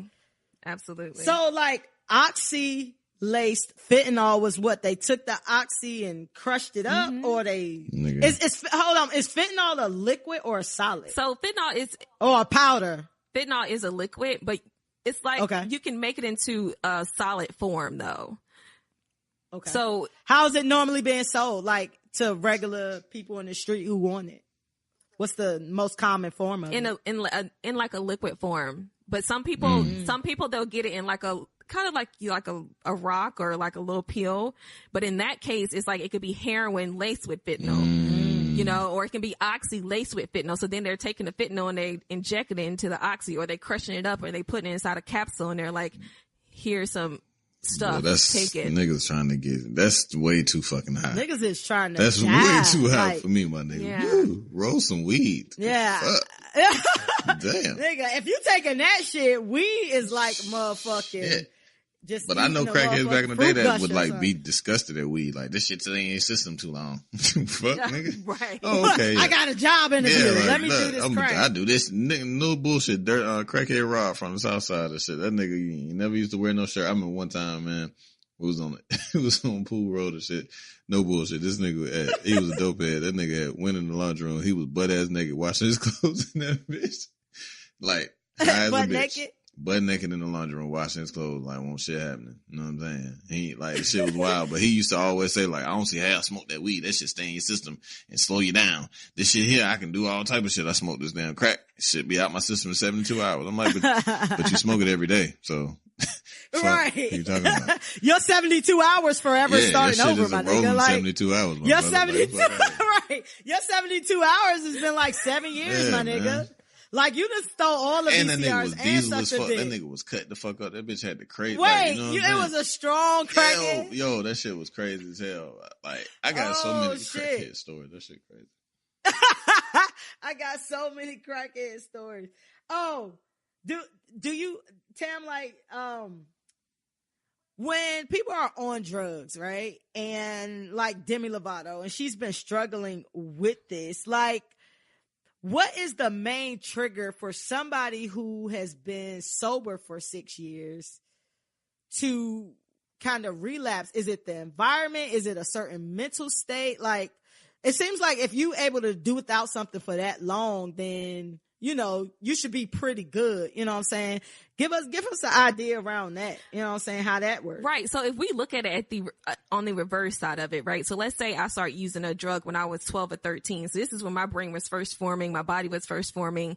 So then that becomes all I know. So if you ask me, I've been doing this for ever since I was 12 years old, and then you're asking me to stop doing it, I'm looking at it like, how can I not do this? Mm-hmm. So you grow a dependency for it. Right. Like, how can I? Because, But then what about those 6 years though? because so in those 6 years, it's kind of like if we say we're going to talk about shoes, we're going to break it down a little further. If I say, like, I'm not going to buy any shoes for a good 3 months. Okay.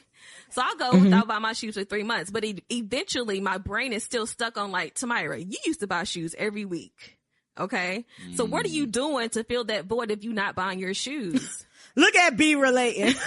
Nigga, right now, I got some shoes upstairs. Nah, 3 months. Nah, like, if you was off drugs for 3 months, I get it. You can go back. If I ain't bought no shoes in 6 years, she's my just breaking budget it down has from like adjusted. I No, see what I'm she's just saying. saying because I'm no, I get what you're saying. So this is what happens, Fresh. Like, when you start using drugs or you start using substances or any type of addiction, you're trying to fill some type of void. You know, there's something there missing that you're trying to fill. Now, in those 6 years, if we go to Demi Lovato, if she's not constantly working towards her recovery, which means if she's not constantly going to a therapist or constantly doing whatever those things that help her fill that void, working out, eating healthy, her mind is always going to go back to, I spent most of my life using versus not using. Yeah. I do. So, like, you can actually, if you're dealing with a drug addict, is it safe to say that more times than not, even if they're off, like, you still have to be on alert? Absolutely. 100%.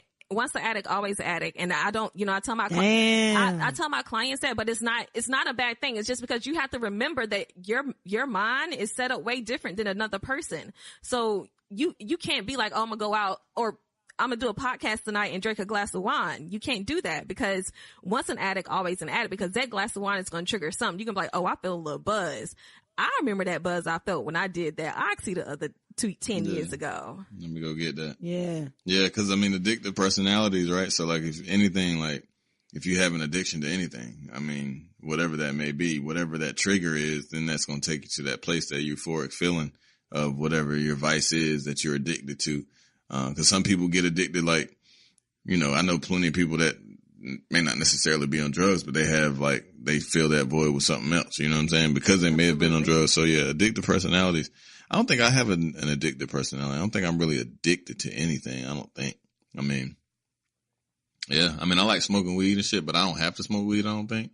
And I like drinking, but I don't have to. But I know people that, my uncle, one of my uncles, he had to drink. One of my homeboys, and it's crazy because, alcoholism, I find, a lot of my homeboys that are alcoholics, I got several, that are, one of my best friends is a super alcoholic.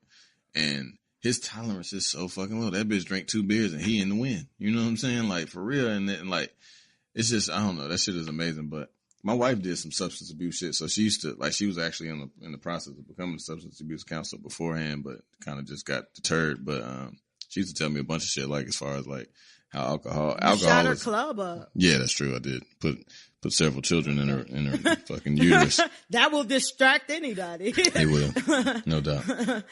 But yeah, I learned a lot, just from some of the shit that she was telling me. But it seems like alcohol is the most deadly of them all. I mean, yeah, for sure.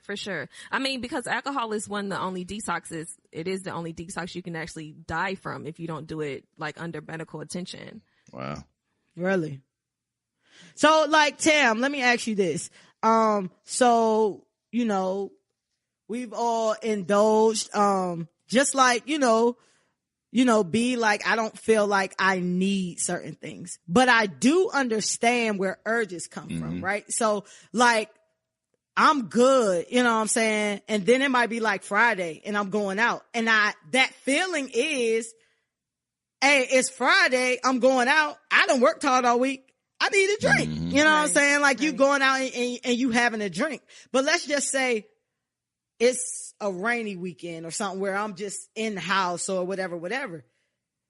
I don't drink. I drink for this podcast, you know what I'm saying? And I drink if I go out. So I understand this is what I like to do when I go out. It's a you know social what I'm saying? thing. So my question is, how do you start to detect if your social or recreational use of any substance is starting to turn into an addiction? So like B. Hill said, people have addictive personalities, right? So if it comes to that point where you're starting to see things I remember one person I went to high school with, and we never was this person's alcoholic, but it came to a point we're just chilling watching a movie and you blacked out drunk, and we're wait, why you got to get so drunk all the time? We just chilling here. So when it comes to the point where you feel I cannot function unless I am under this type of substance. I can't go to the store. I can't wake up in the morning. I can't fix my breakfast. I can't put on my clothes. Don't call me. Don't text me until I had my beer or my wine or smoke my blunt or whatever that is. That's what we call an addiction. When your life is altered because of this substance. So is there anything to kind of lead up to that? Is there any tips that you can give the listener, you at point A before you get to point Z, all right, when you thinking about having a drink or having a substance first thing when you wake up, or what are those steps, or do people really go from 0 to 100? Absolutely. So the thing is, I always say, this is my professional and personal opinion. If you're questioning it, if you're saying I don't know if I'm an addict or not, you're probably an addict. Yeah. Yeah. If you're I don't know if I drank too much or not, you probably drink too much. If that's something that's questioned. And like I said, if it's altering your life in any kind of way, if you have people around you, they're saying hey, this is happening or that's happening. A lot of the key signs is when you're under that influence. So let's say you're getting drunk and you start acting a damn fool every time you get drunk, and your friends and your family yo, you be doing this and this when you high, or do this and this when you high, and you don't remember, or you start ruining relationships, and you can't go to work, and you're not cleaning your house, and you're not being an adult. Then you need to take a look and be okay, so can I stop doing this for a week? Can I not drink for a week? Can I not smoke a blunt for a week? Can I do this for a week? And if I can do this for a week, then that's a good sign. Maybe we have a little control over what's going on. But if it's day 2 and you bruh, that beer in that fridge. Yeah. Calling me. Just keep calling me. Hey, listen, I told them last week that I did this rejuvenation week, restart week, where I that probably got better too. Hey! But Snap you know, where I cut out, you know, any type of alcohol, drugs. I ate clean, you know, did all of that thing for a week. And I was very excited because I try to be a very self-aware person. And like I said, I grew up around drugs and shit like that. I was very excited that I didn't have the urge to do any of that. Right. However, I did have the urge to eat cheese. Like, I was like, I can't wait till Monday so I can eat some fucking cheese. Like, right. I eat cheese. Like, I love fucking cheese. But that's still something that I noticed about myself and noticed about my body. Right. Although, you know, cheese ain't something that can kill you. It can, over time, you can gain weight and get acne. Over time, it could kill you. Right, yeah, right. I mean, I ain't eating the whole wheel of that shit. You know what I mean? But, you know what I'm saying? Like, but, you know, that's the thing that I kind of learned about myself. Like, yeah, I really don't be tripping like off of none of this. It's really more of like a social thing, and it doesn't hinder me at all. So that was just a good thing to know, because you got to check yourself. Yeah. You always want to check yourself before somebody had you in a position like, so bruh, like, absolutely. You know, you blacked the fuck out the other day, and you know what I mean? Like, so what you feel about gateway drugs? Like, you know how people, some like old folklore used to be like, if you smoke weed, that's a gateway drug to doing other drugs. In my opinion, that's a crock of shit, because I didn't really experiment. I've been smoking weed, like I said, for a very long time, and I've really not done any other drugs. I did smoke some boat one time. That was a wild day. Oh shit. Yeah, it was wild. That was crazy. Yeah. You was probably butt naked. Got fired. Did not. Word. Yeah. What you do? You can talk, Tam. Yeah. We can edit it if you need to. I mean, you got to do something. Tam, you can talk. Like, she just making gestures and shit. Like, this is a podcast, because not a video. I wanted you to get it out so I can comment later. I thought you was signaling. That's not how we work. We just jump in. Yeah, right. You got to chill out, elephant man. Honey River. It was wild. You should have seen it. It was crazy. But yeah, I smoked some boat one time, and that shit was wild. Like, it was crazy. But I got fired. Never did any additional drugs outside of that. But yeah, I mean, what did you do? We want to know, how did you get fired? Oh yeah. Okay. Well, I was sitting at my desk, and I had a desk job. I was like 19. And this lady that was sitting behind me, she was an older lady, probably like 40 or 50. I can't even remember her name, but she was like, "Baby, you okay?" I'm like, "Yeah, I'm perfectly fine. I feel in my mind that I'm cool." Like, she was like, "Yeah." I was like, "Yeah, you know what I'm saying? What's good?" And she was like, "Well, you just rocking in the back of your seat." This is when the hot kicks in. So it was like, dun, dun, dun, dun. I was like, what? Shit. Like, she was like, I was like spinning and like grooving and shit or whatever. I don't know what the fuck she said I was doing. So I got up, and that's when I got high. I was like, oh shit, for real? Like, and then I started hitting like smoky and shit. Like, I got high. Nah, for real. That's when that shit, cause I was just grooving. Like, I was on some, I get it. I don't know. I was just working and feeling good. Like, won't shit. But apparently I was in my seat going ape shit.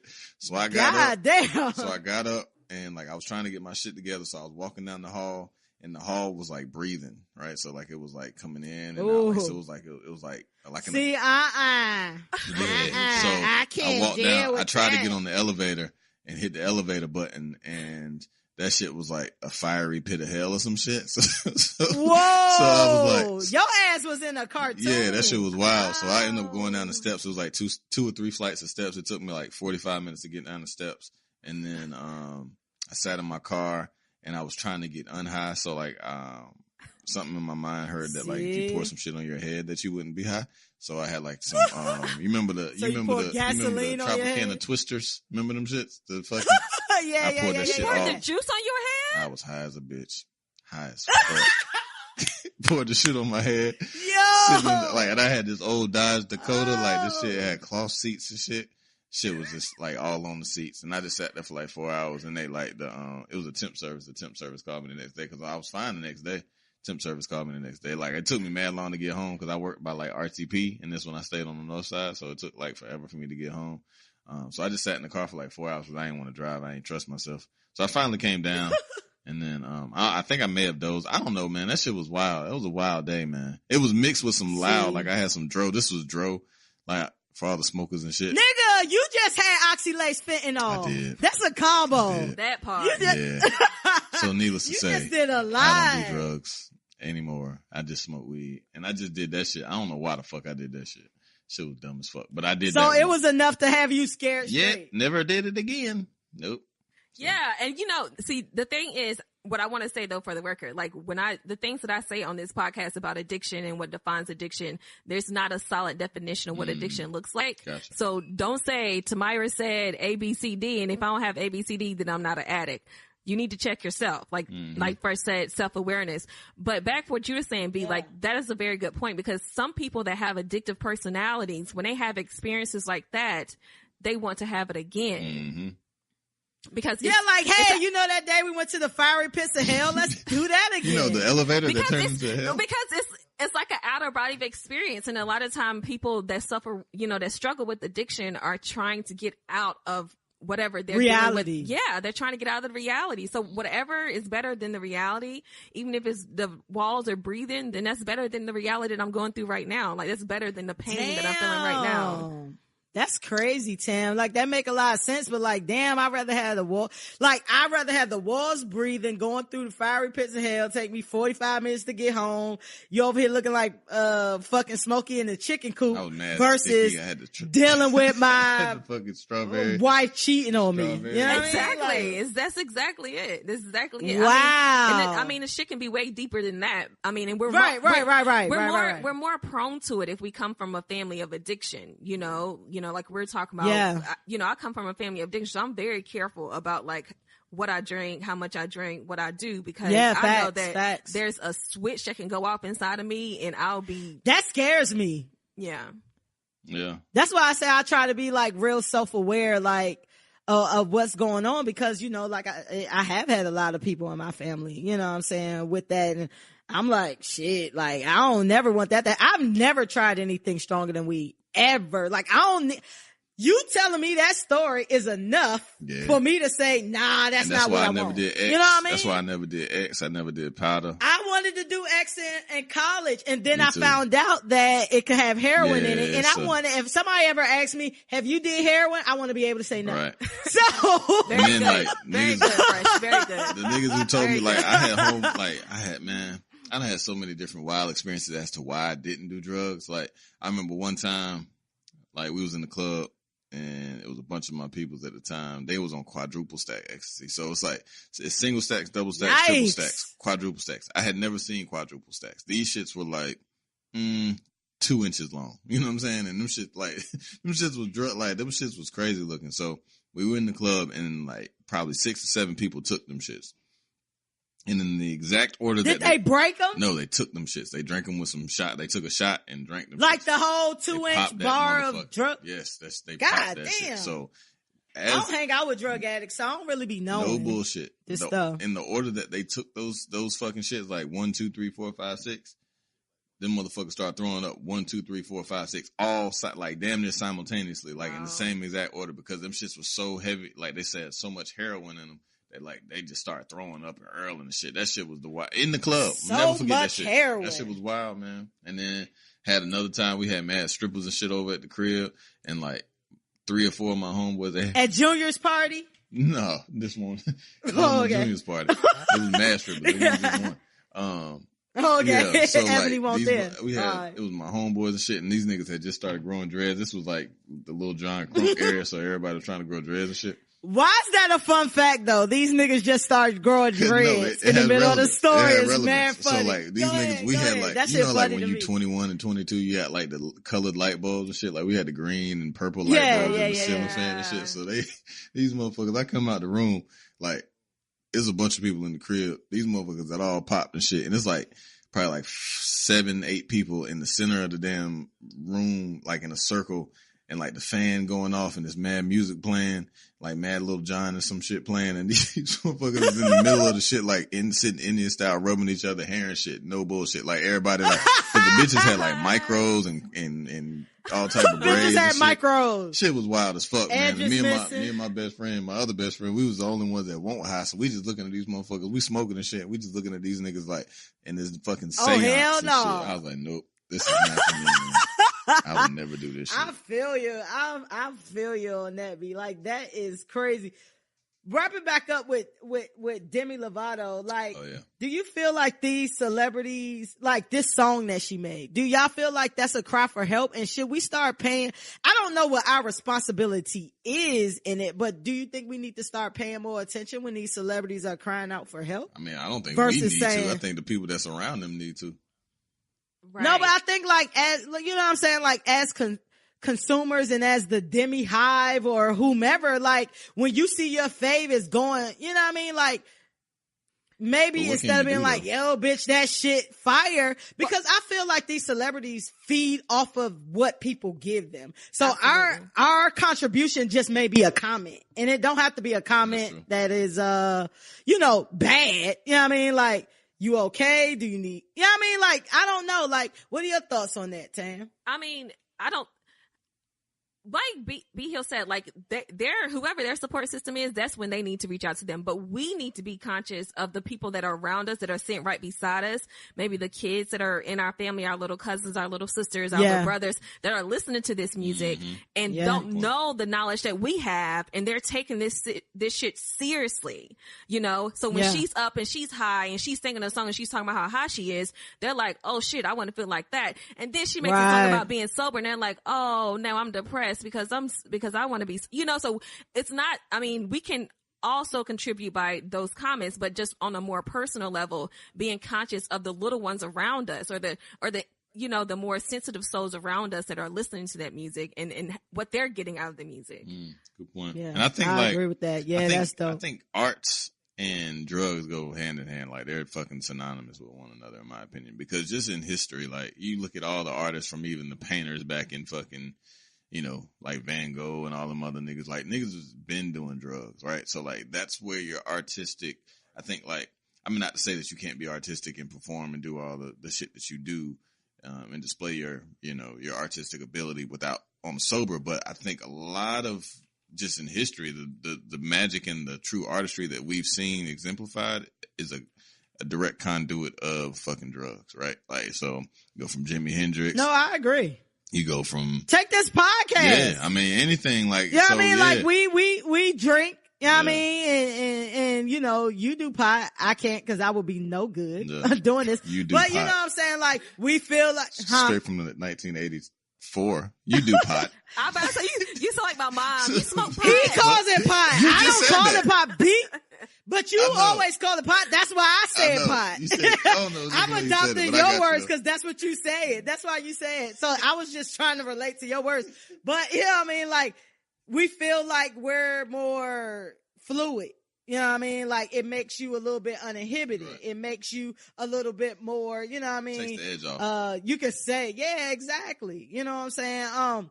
Last but not least with this subject, before we wrap it up, I found it very interesting that Demi Lovato needed love and encouragement and let's all come around her, versus if she was somebody black, she'd be a crackhead and we'd be done with this and we wouldn't be talking about this story anymore. And True. you know what I mean? Whitney Houston was a crackhead. You know what I mean? True. You know what I mean? And I got into a discussion, I'm gonna call it a discussion, with like a Twitter troll. They're like, oh, you always trying to make everything about race. I'm like, cause some things are about race. Absolutely. You know what I mean? Like that's what it is. So do y'all echo that? Like, do y'all feel like Certainly these a white double standard. celebrities are, you know, Yeah, absolutely. they get I mean, it's- treated a whole lot better? Yeah, it's definitely a double standard in my opinion. I mean, just from the crack epidemic that have faced our people, and then now the opioid crisis. It's not an epidemic; it's a crisis, right? So now, like, crisis denotes that, you know, it needs attention. It needs your help. It needs your support. Versus an epidemic, which is just like, get rid of these motherfuckers, throw them like they're leopards or some shit. You know what I'm saying? Just get rid of them and throw them in jail for 50 years for smoking fucking crack, versus giving them the assistance and help that they need due to the fact that they're suffering from these mental ills and they're suffering from this substance abuse, because that's what it is. Because in being black in America, you have to try to become numb to certain shit, because we're even more so than any time, I think, in history, is we're fucking bombarded with imagery of our people being killed, we're being pulled over. Like, it's just, so we have to try to get an escape. And if you look, it's funny. That's a good point. I looked at this shit. I looked at Godfather somehow, some way the other day, and this shit, I don't know, shit just be, it's amazing what happens when you become an adult, right? And you start realizing what the fuck shit really is. But like, I was watching Godfather, and not to be too long-winded, but they were talking about selling drugs and shit, and Marlon Brando and all that shit. And this was what, in the 70s, or late 70s, early 80s when it came out, and they were saying like, get the drugs and put it in, give it to the blacks, because they'll do whatever you give them. You know what I'm saying? Like, so it's always in entertainment, it's always 15 to 20% truth in some shape or form. So I'm thinking like, damn, these motherfuckers know for like, this shit is just a doctrine. Like, give it to us, fuck the black people up. We don't give a fuck about them. They'll do it. You know what I'm saying? Just cause. So it's just like, shit is just so stressful. But yeah. But B, I'm not trying to cut you off. I just want us to make a decision right now at this point, because what you're talking about is definitely something that I have on the list for free smoke. And I want to get more in depth into what you're saying, because you're saying some good shit.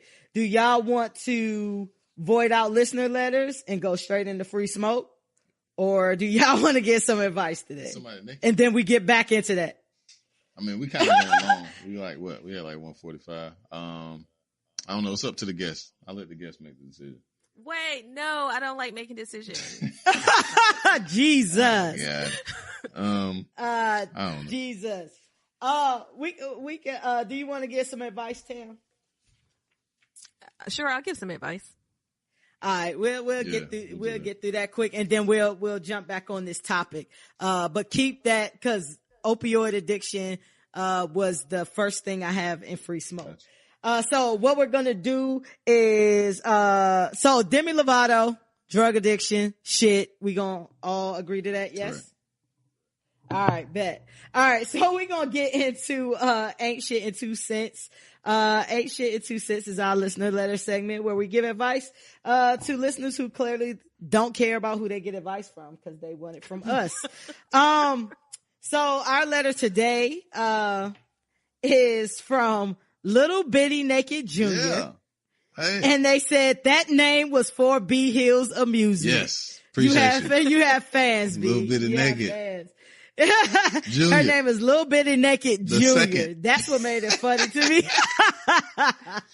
It says, hi, Fresh and B Hill.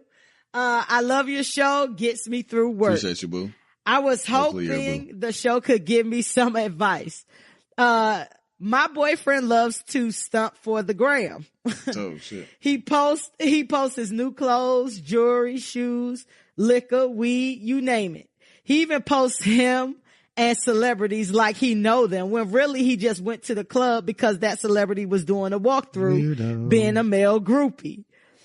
I told him I thought that was way corny and that he needs to chill. He basically told me that this is his gram and this is how he was before me, and that he's not changing it. She said, so I left him alone.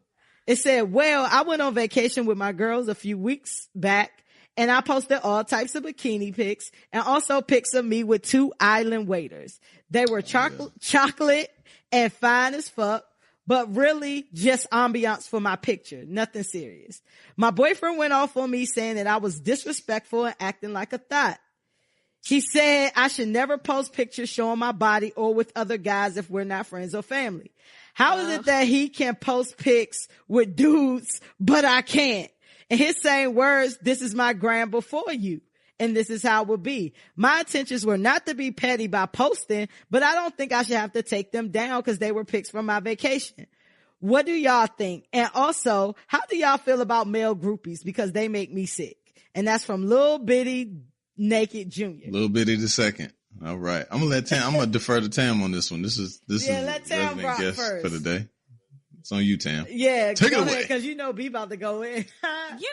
Like, I feel super, like, I am all about woman power and anything about a woman I love. And me too. Look, do you, honey? Like, do you? If you want to post whatever you want to post, then post that. This whole, like, I think we put way too much power into Instagram and into social media and all that kind of stuff. Like, it's your own platform. Now, I kind of sort of agree with the dude when he was like, this is what I did before you. Like, that was his platform. That's what he used to do it, to whatever he did. That's what he did. So let him do that. and you do your Instagram the way you want to do your Instagram. Just don't do it out of spite of him, though. And like, allow yourself to be whoever you are. If you already decided, like, you know what, if you're gonna be Instagram sudden, I can't fuck with you, then leave it. Like, fuck this nigga. Keep it moving. Yeah. Fuck this nigga. Yeah. What you say, B? That nigga weird. I hate male groupies. Like, my nigga. I hate male like, groupies. That shit is the weirdest shit ever. That shit is like borderline homophobic tendencies. You know what I'm saying? Like, because it's like, like, I don't. Homosexual tendencies. What did I say? Homophobic. That's My the bad. total opposite. Didn't mean that. Homosexual. I'm sorry. But yeah, it's just kind of weird. It's like, I don't know, like, it's mad. If I go to the club, I'm not going to the club for niggas. You know what I'm saying? Like, and obviously I'm married, but even when I go to the club, like, I'm not going, like, I'd rather be around, like, pretty women versus, like, a whole bunch of niggas. You know what I'm saying? Like, that shit is just weird. So if Nipsey Hussle was in the club, you wouldn't be in that bitch like, yo, Nip, nah, can I get a fit? Nah, I'm not. I seen Nip in the airport, though. I was like, what up, Nip? You know what I'm saying? I'm a real nigga, so, like, I'm gonna just say what up. I ain't gonna be like, yo, like. Don't be calling that nigga Nip like you know him. Nah, and I mean, shit. that's what he go by. You know what I'm saying? What up with you, Nip? You know what I mean? I saw him in the airport. I was like, what up, Nip? You know what I'm saying? He was like, what up, bro? And then dapped me up, kept it moving. Like, I ain't finna be like, you know what I'm saying? Like, if a nigga walking through the club, wash your I'm hand gonna, for a like, reach week. out and, like, take one of these pictures and shit. That shit is weird shit. Like, I don't know. And they heads be mad close. Like, Don't take a you know selfie what with a I'm saying? nigga. Like, and then you talking about, like, networking. You're not networking. You just fucking took a picture of this nigga as he was walking through the club. Like, fuck out of here. But like, that shit is weird. Yeah, I wouldn't trust a nigga that would do some shit like that, cause he's like an attention whore.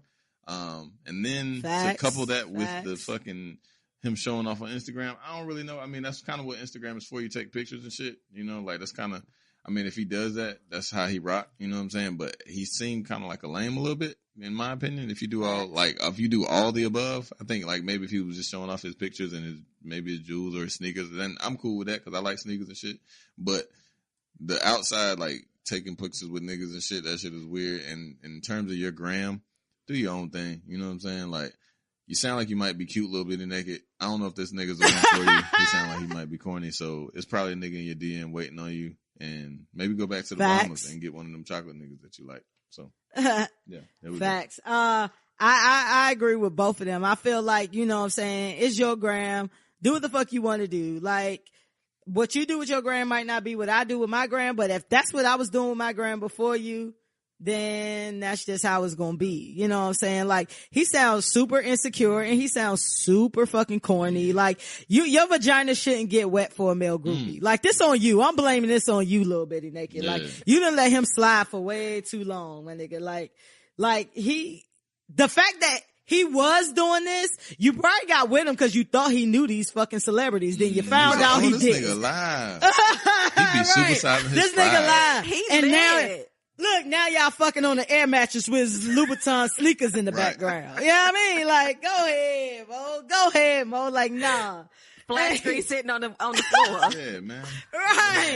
Right. That shit had you lit. You thought he was the man. Then you realized all he had was a Gucci belt, an air mattress, and some child support payments.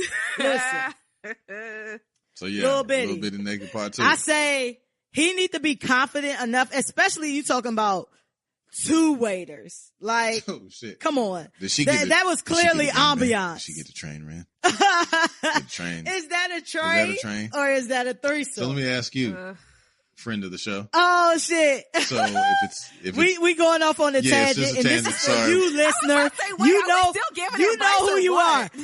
We talked about trains versus threesomes a couple shows back, and one of our listeners has still been debating me up until recently about her experience being a train versus a threesome. Go ahead, run it down, B. All right, so if it's you in your room there, and it's 2 gentlemen there.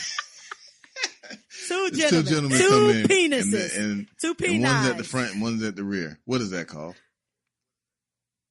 Is that a train or a threesome? Listen, I am super biased about this, okay? Because I feel like if it's however many people involved, it's whatever ism that is. So it's a threesome or foursome or 5-some. It doesn't matter the sex. It's just however many numbers are in there. That's the sum that it is.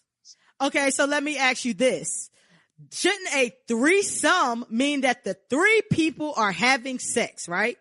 If it's 2 people just filling up your holes and they're not touching each other, how is that a threesome versus a train versus you just waiting your turn?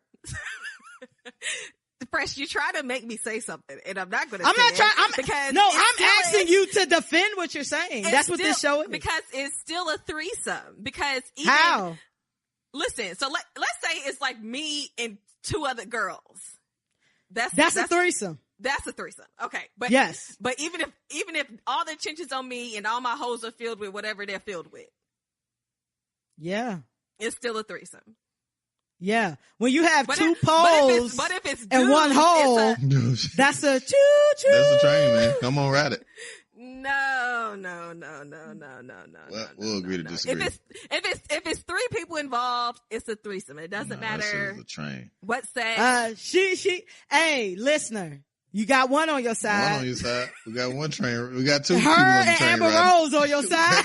We got 2 people on the train. Her and Amber Rose got 2 on passengers your side. on the train for this evening. That's funny. I think that's kind of sexist. Like, I think that's kind of sexist. If you're going to say, like, I don't think it's sexist. And it's a threesome. If I have sex with 2 boys, now that's a train. Because if it's 2 girls together, y'all all probably touching and fucking and doing whatever. If it's 2 girls and the guys are fucking and the girl is fucking and everybody fucking, yes, that's a threesome. If the guys are like, you don't touch me, I don't touch you, we just gangbanging this bitch, that is a train. So what if it's like everybody's touching? So it's 2 guys and 1 girl and everybody's touching. The guys touching each other. Boys that's a threesome. Like, that's a threesome. It's all about participation. If all of y'all are just banging you and they're not doing anything, that's a train. But I feel like in every threesome, at some point in the events, everyone's gonna be focused on one person at some point in the event. Nope. We're talking about at some point. So, look, when y'all set up these threesomes, make sure the 2 boys at least kiss or fuck each other so that it's a threesome. If not, it's a train. It is. If the boys don't touch, because you could be with guys who get down like that. They could be bisexual or whatever. That's a threesome. That's an orgy. That's a threesome. We call it orgy. We can call it a threesome. Yeah, I mean, threesome orgies. But if we have 4 guys and 1 girl, that's still a train. That's not an orgy. Yo, this is like, this is like, you guys are thinking like so old fashioned. Like, I need you guys to catch up with time. Amber Rose got y'all fucked up. Got y'all thinking that trains ain't trains. No, that shit. It's a threesome. Nigga, period. You is the caboose. You was the goddamn, you the red caboose. You where they putting the coal in the back. Tearing that ass up. Filling it up. Yeah. Listen, here's the thing. I don't think me, myself, or B. Hill said it's not cool if that's what you down for. Fuck how you want. That's what you down for. Do whatever the fuck you want to do. Who am I to judge? But I didn't make up the names for the shit is all I'm saying. We just define. We just know the I didn't make up the names. We just know the definition. Right. We Webster out this bitch. Like, we not judging. We just Webster out. Yeah. No, it's not. It's not even about judgment. If 3 people involved, it's a threesome. If 4 people involved, it's a foursome. Like, and on and on and on. No. Like, it doesn't matter because at the end of the day, like, it could be something that, like, if I consider a threesome and this is what I want, what you guys call a train, then that's what I want at the time. It's still a threesome, though. And that's cool. That's cool if you want it, but it's a train. It's a train. It's not bad that you're doing it. It's just bad you don't know the definition. Yeah, because if it's me and my homeboy and we got you in there and we have clearly defined our roles, meaning that you're going to get some head, he's going to get some head, and I'm going to be in the rear, and we're going to switch, and that's it. Like, we're not touching each other. That's a train. That's it. Now, take that same scenario and he decide to go behind B while he's banging you. He decide to bang B, or another guy named B. Yeah. Then that's a threesome. If everybody's participating, then that is a threesome. If everyone is not participating, that's a train. If two girls, okay, if we got three girls, I'm gonna make it easier for you. If you got three girls, two of the girls got a strap on, they're not touching each other, they just ran the train on you. Oh, no, Yes. no, Oh, yeah. no, Yeah. no. Orgy, threesome, train is all about participation. Yeah. If everybody's participating, it could be a threesome, it could be an orgy, it can be, you know, just a time at Jamie Foxx house or whatever, at Puffy house. That just is what it is. But if people like, oh, we going in here, you gonna put it in her mouth, I'm gonna put it in her butt, we gonna give a high five, you just got a train rain on you. Yeah. Sorry. Yeah. Don't shoot the messenger. Yeah. Don't shoot the messenger. I did a poll on it. Baboon ching. I did a poll. I did a poll on my IG live just for that particular listener because she said I was wrong. And you are. Well, 89% said that is a train. That poll is biased.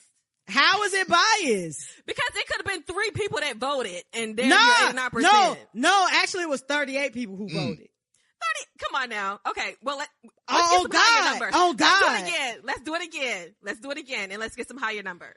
When you found out the therapist that had a train. I know it. That is a moment. We got the dog. That is a moment. Listen, the only people, and I'm going to tell you this. I knew you was about to say this I'm about to tell y'all some shit. The people who voted and said that it was a threesome are the people who have a history. I feel like of participating in things like that and not knowing that it's that type of behavior. So I'm going to lay it like that. If you heard this and you voted and that's what you voted for, sorry guys, that's just how I feel. You were right. If you voted for threesome, you was right. If you voted for threesome, you're delusional as fuck. Right.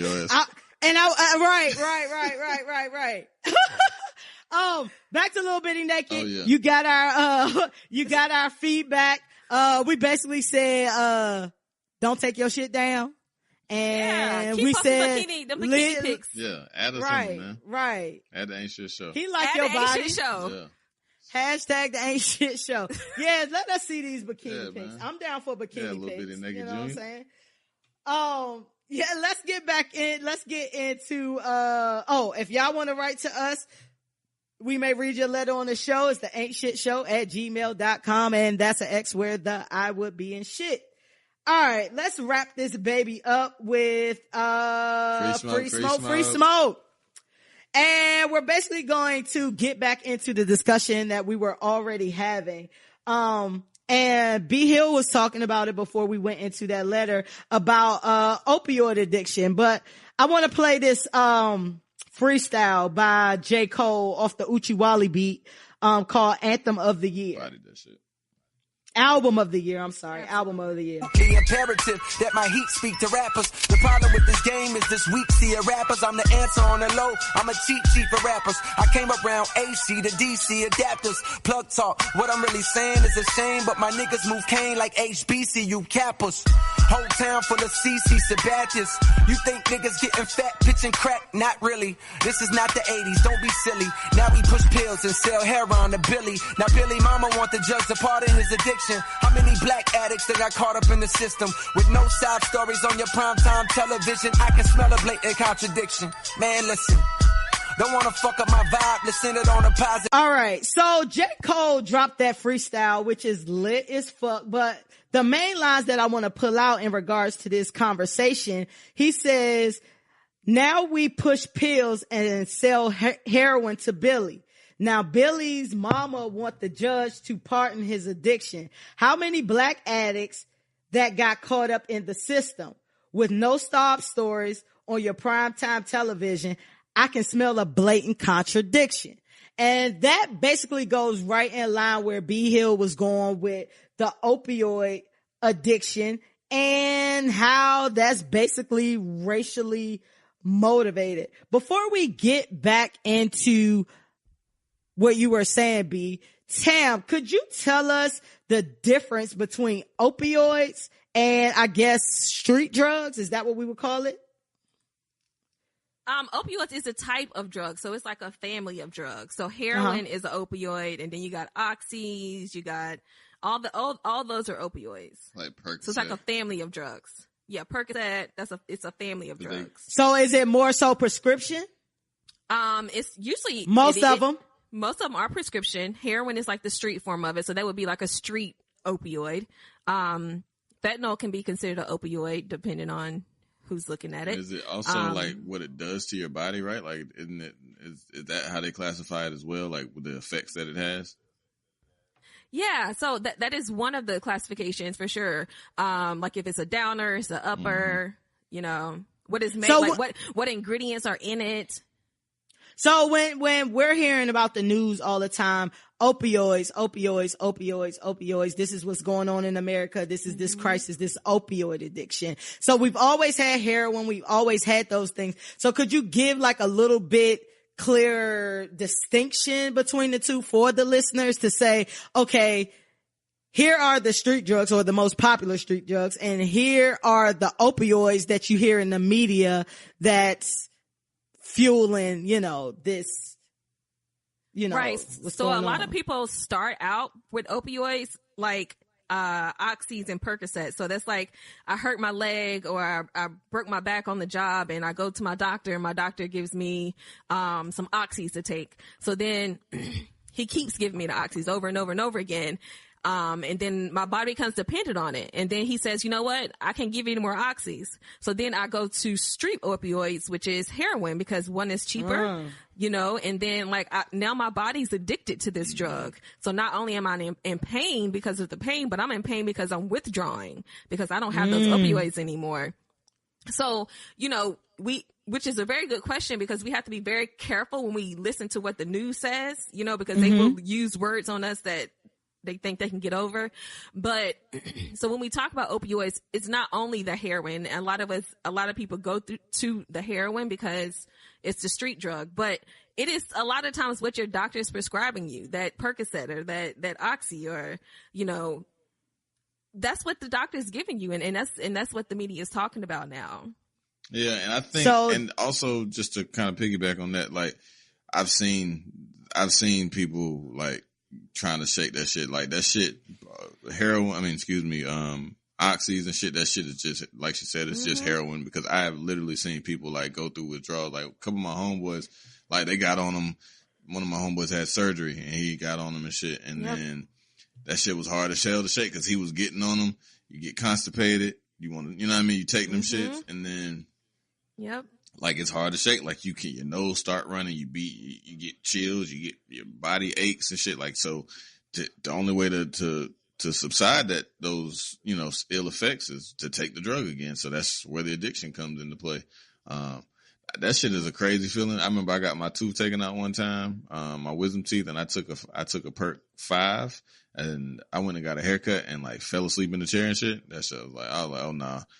After that, that's why I can't do no drugs. Like, I'm not a drug addict. I can only smoke weed and shit and drink. But like, I tried a perk and I was like, damn, that shit. And that was a 5. Motherfucker be taking 30s and shit. You know what I'm saying? Like Oxy 30s and be taking some for real shit. You know what I mean? And I'm like, man, that shit is crazy. I couldn't imagine it.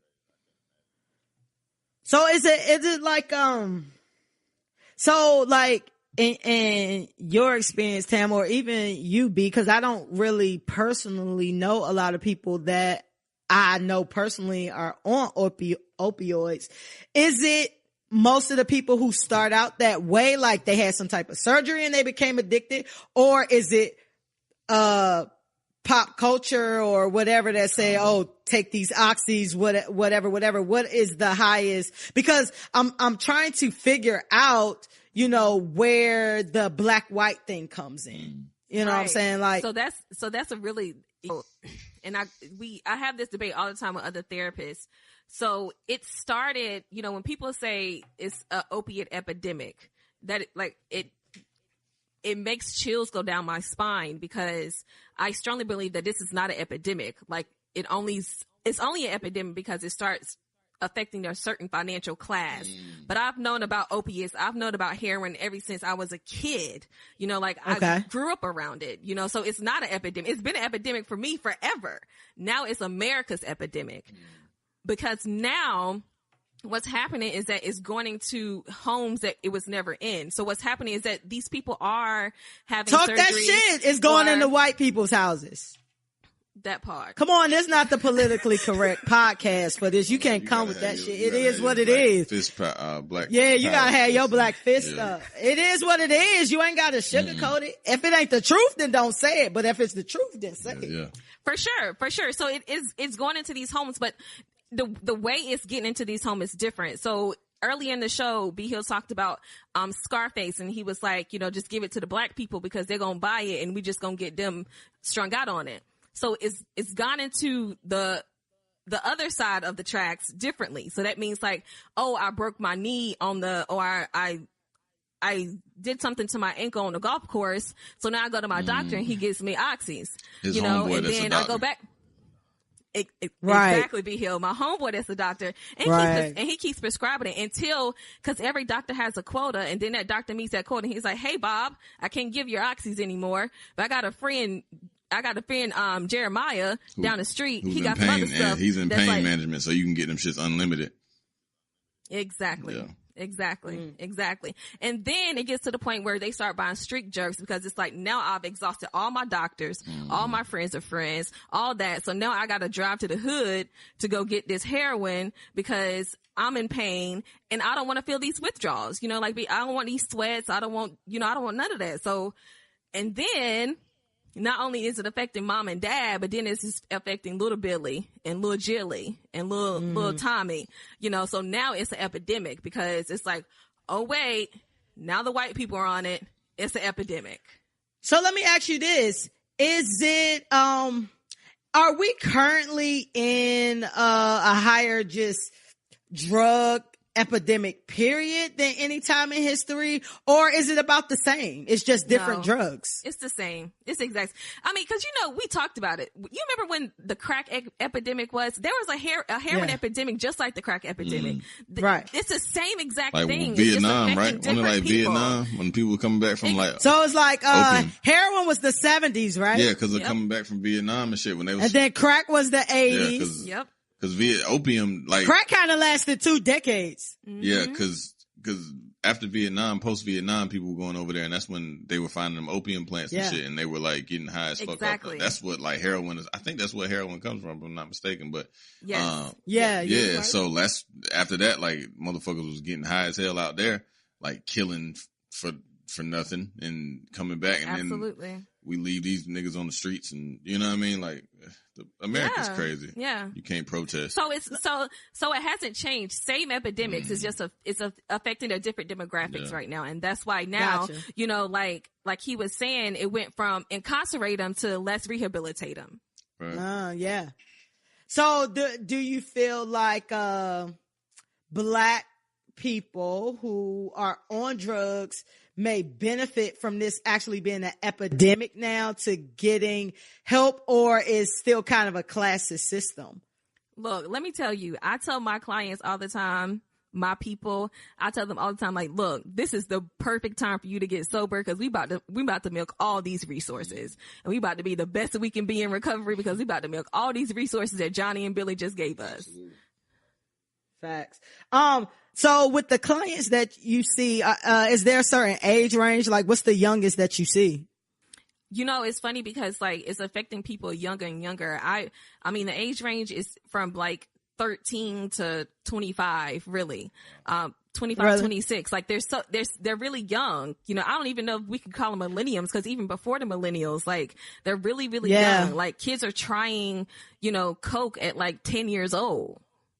So to piggyback off of that, do you feel like pop culture, music, and television plays a big part in these kids that you're seeing doing these drugs, or is it just more so environment? I feel like we're celebrating drug addicts in music, pop culture. Like we're listening to the songs, and I'm guilty of listening to the songs too, and it's just like. Beat. Yeah, exactly. Do you feel like that plays a part in these children, or what is your experience in that? Yeah. And that's when I go back first when I was talking about, we have to be careful look out for the artists, but the people that are listening to their music, because those are the people that we have to look out for. So these kids, and I have kids that'll come in and I'm like, how did this start, or how did this do that? And they will run off some type of rap verse for some Instagram rapper that I don't even know about. And I'm like, what? And you think that's cool? Like, you think it's cool to pop Xannies and all this stuff at 13 years old? Like, I was playing outside, and like, that's sad. My only worry was getting home before the street light came on. Like, you out here literally chasing a drug at 13 years old. And all you can say is like, it's kind of like, and then they're putting it on Instagram. So like, I'm popping Xannies and I'm on Instagram doing it at 13. Like at 13. That's how, it's crazy because that's how all these little colored haired rappers that we have now, the Uzis, the Lil Pump, and Lil Pump is the one who died off the fentanyl, the same shit. You know what I'm saying? And you have this in Lil Peep, you're right. I can't keep up with these colored hairs rap. These littles with the colorful dreads and the colorful hair, but Tam, I sent you some information about this Instagram famous nigga named Boot Gang. You know what I'm saying? And he's Instagram famous and a lot of kids follow him. And he was already known for doing dumb shit. Like, he became famous for just pulling shenanigans and recording them. You know what I'm saying? Jumping across the counter at the McDonald's and jumping into a damn thing of paper towels at Walmart. Like, he just did dumb shit. And a recent video came out of him where he was doing an interview. Y'all can look that shit up, but he basically passed out. Like, he was off of it. And then he posted these videos about how sad he is and how don't nobody love him and how he want to kill himself. Yeah, like a whole, he shot himself. He was high as fuck. He didn't even know he shot himself because he was so fucking high. Nigga, what? Like, so with that being said, it's a twofold question. Like, with the pop culture shit, I feel like people have to give him, or maybe they don't give him the green light. Like, yeah, this is cool while he's doing it so much. But I also want to know, what are the signs of a person having a drug addiction versus like a psychological break? So it comes in hand to hand, like, what happens is, like, when he says he's sad and like no one understands me, like, that's depression, not that I'm trying to diagnose him or anything, but what happens is that most of the time it starts off as a mental health condition. And then we try to hide that by using drugs because we don't know any other way to cope. Maybe he came from an environment where no one taught him how to express his feelings, or no one taught him how to just be open about how he feel and who to communicate with or who to go to. And this is all he knows how to do. When I didn't hear that verse until you sent it to me, and like, it really, really, really, really hurt my heart, because it's like, this little boy, because to me he looks like a little boy. Yeah, he only like 21. Yeah, like, he's crying out for help. Not only is he like getting high on Instagram, but he has moments where you can see that this man is in pain. Like, he's in some serious pain. And it's so shocking to me, because when I watched that interview, it's like, they seen that this man couldn't even hold up a bottle of water, and nobody rushed in, was like, yo, bro, we got to end this interview right now. Like, it's time to go. Like, they were still trying to take pictures and all kinds of stuff. I was like, who is around you? Like, who is around you right now? The people that's just trying to get the money. You got the money, you got the clout. So I'm around you for the money or the clout, and it's sad. Shit, low down. Like, it's just super fucking sad. So I know that you said that, like, it goes hand in hand or whatever, but if I'm a family member and I don't know, so I remember I sent you something to Tokyo Tony, right? Tokyo Tony is Black China's mother, and I honestly feel like she on all types of drugs. But Tam felt as though that might be psychotic, you know what I mean? Like a mental health, something's going on with her, from a mental health standpoint. So if that's me and that's my mom, like, how do I, like, are there certain signs where I'm like, okay, this person is just, something's wrong with their mental health and I need to take them to a mental health therapist? Or like, they might be on drugs. Like, are there any telltale signs where a regular person would just kind of know the difference? Yeah, and you know, like, this is a constant debate throughout the entire mental health field. Like, what comes first, the chicken or the egg? So is it the mental health or is it the substance abuse? And we really don't know, but we have to start somewhere. So if a person starts showing those signs of depression, or they start showing like they seem like they're a little off and you can't tell like which is which, take them to a therapist and let the therapist figure it out. You know, take them to a hospital and let them figure it out. Because honestly, we don't know until we get to the core of that. But this is a constant debate even in the field. Like, is it an egg or is it chicken? Like, which comes first with people?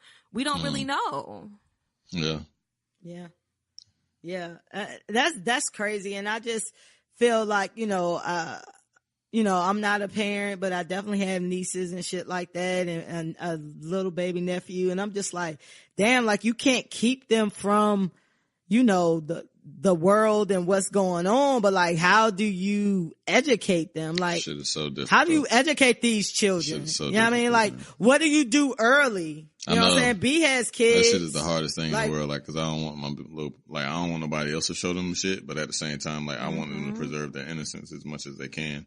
Facts. You know what I'm saying? So it's literally like a balancing act. You know what I'm saying? And it's so difficult. Like, cause as a parent, like, for me, like, I'm still trying to figure the shit out for myself, much less now I got to, like, impart wisdom on another person, or in this case, 3 other people. So being a parent, like, being a good parent is the hardest thing, because there's no manual, and every day is totally different. I'm glad you made that distinction, because you're totally right. Like, being a good parent. Yeah. You know what I mean? Like, a lot of people don't understand that's different. Being a parent and being a good parent is two different you things. Can just put your kid in front of a TV or some shit and, let them do it, whatever the fuck, let them run wild and shit. And I remember growing up, like, I had not a bunch of but I had 2 homeboys and shit, and their mama was super lenient. Like, them niggas was smoking cigarettes, smoking weed. She buy them niggas weed. You know what I'm saying? Whoop de whoop. And I was like, damn, their mama cool as fuck. You know what I'm saying? But looking back, like, I'm thankful and so happy that my mama was not that. You know what I'm saying? Because no slight to them, but them niggas ain't worth a shit. You know what I'm saying? Like, them niggas ain't really doing, the best. Niggas been in prison. Niggas is doing, you know what I mean? Barely getting by type shit. So, like, I mean, I don't know. You just gotta be thankful for what you got. And in terms of what you're saying, like, that shit is one of the most difficult things, because, like, I was out there. So, like, I don't want my kids to be out there. You know what I'm saying? But at the same time, I don't want them to be green as fuck. So then the nigga come through, especially, like, with a little girl, like, you know what I'm saying? Even with a little boy, motherfuckers be impressionable as fuck. You know what I mean? So I don't want nobody to come through and try to show them X, Y, and Z. Cause I know, and like we said, we in the male groupie culture. So I feel like boys are just as easily to be manipulated just cause they want to be down. Exactly. You know what I mean? And I know, like, and it's crazy cause I know so many street niggas. Go ahead. I'm sorry. No, go ahead, B. Oh, no, I was just saying, like, I know a bunch of street niggas that, like, was in it and done a whole bunch of street nigga shit and do not want their children to do the same shit. You know what I'm saying? But it's like, but then it's still they still halfway in the streets. You know what I'm saying? They still gotta, they've been accustomed to doing that. So, like, by default and by slow matriculation, their children are seeing shit. You know what I mean? Just in passing. You know what I'm saying? And it's not necessarily meaning that they will gravitate towards it, but it's also, I mean, you can try to hide it for so long, but when you get a 12-year-old or a 9-year-old, them niggas is gonna start picking up on shit much quicker than we were, because they have more access to shit. You know what I'm saying? So it's just tough, boy. I ain't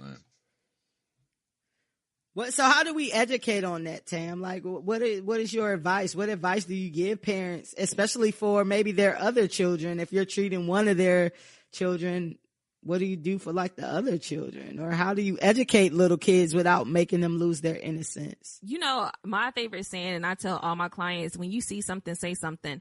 And that means, like, when I see it, because when you sent me that clip on Instagram, I direct messaged it to my little 12-year-old cousin. And I was like, have you seen this? And she was like, yes. And she told me all about it. And I was like, hold on, we're going to talk when I get off work, because we need to talk about this. Because yes, you saw it and that's fine, but I want you to hear from me what this really is and what it really does, because I don't want to be saturated with the fun and the games of, like, Papa Zanny and I'm high and do this and do that. Yeah. This is cute. Like, we need to talk about it. And especially in the Black culture, like, we need to start having these open and honest conversations. When I see something, I need to say something. When I see my friend doing this or doing that, or you not looking right, you not sounding right, I need to call you out. Like, yo, you all right? Like, you ain't acting right. You ain't sounding right. Like, you been drinking too much, or, you losing a lot of weight. You gaining a lot of weight. You looking like, what's going on here? Like, see something, say something.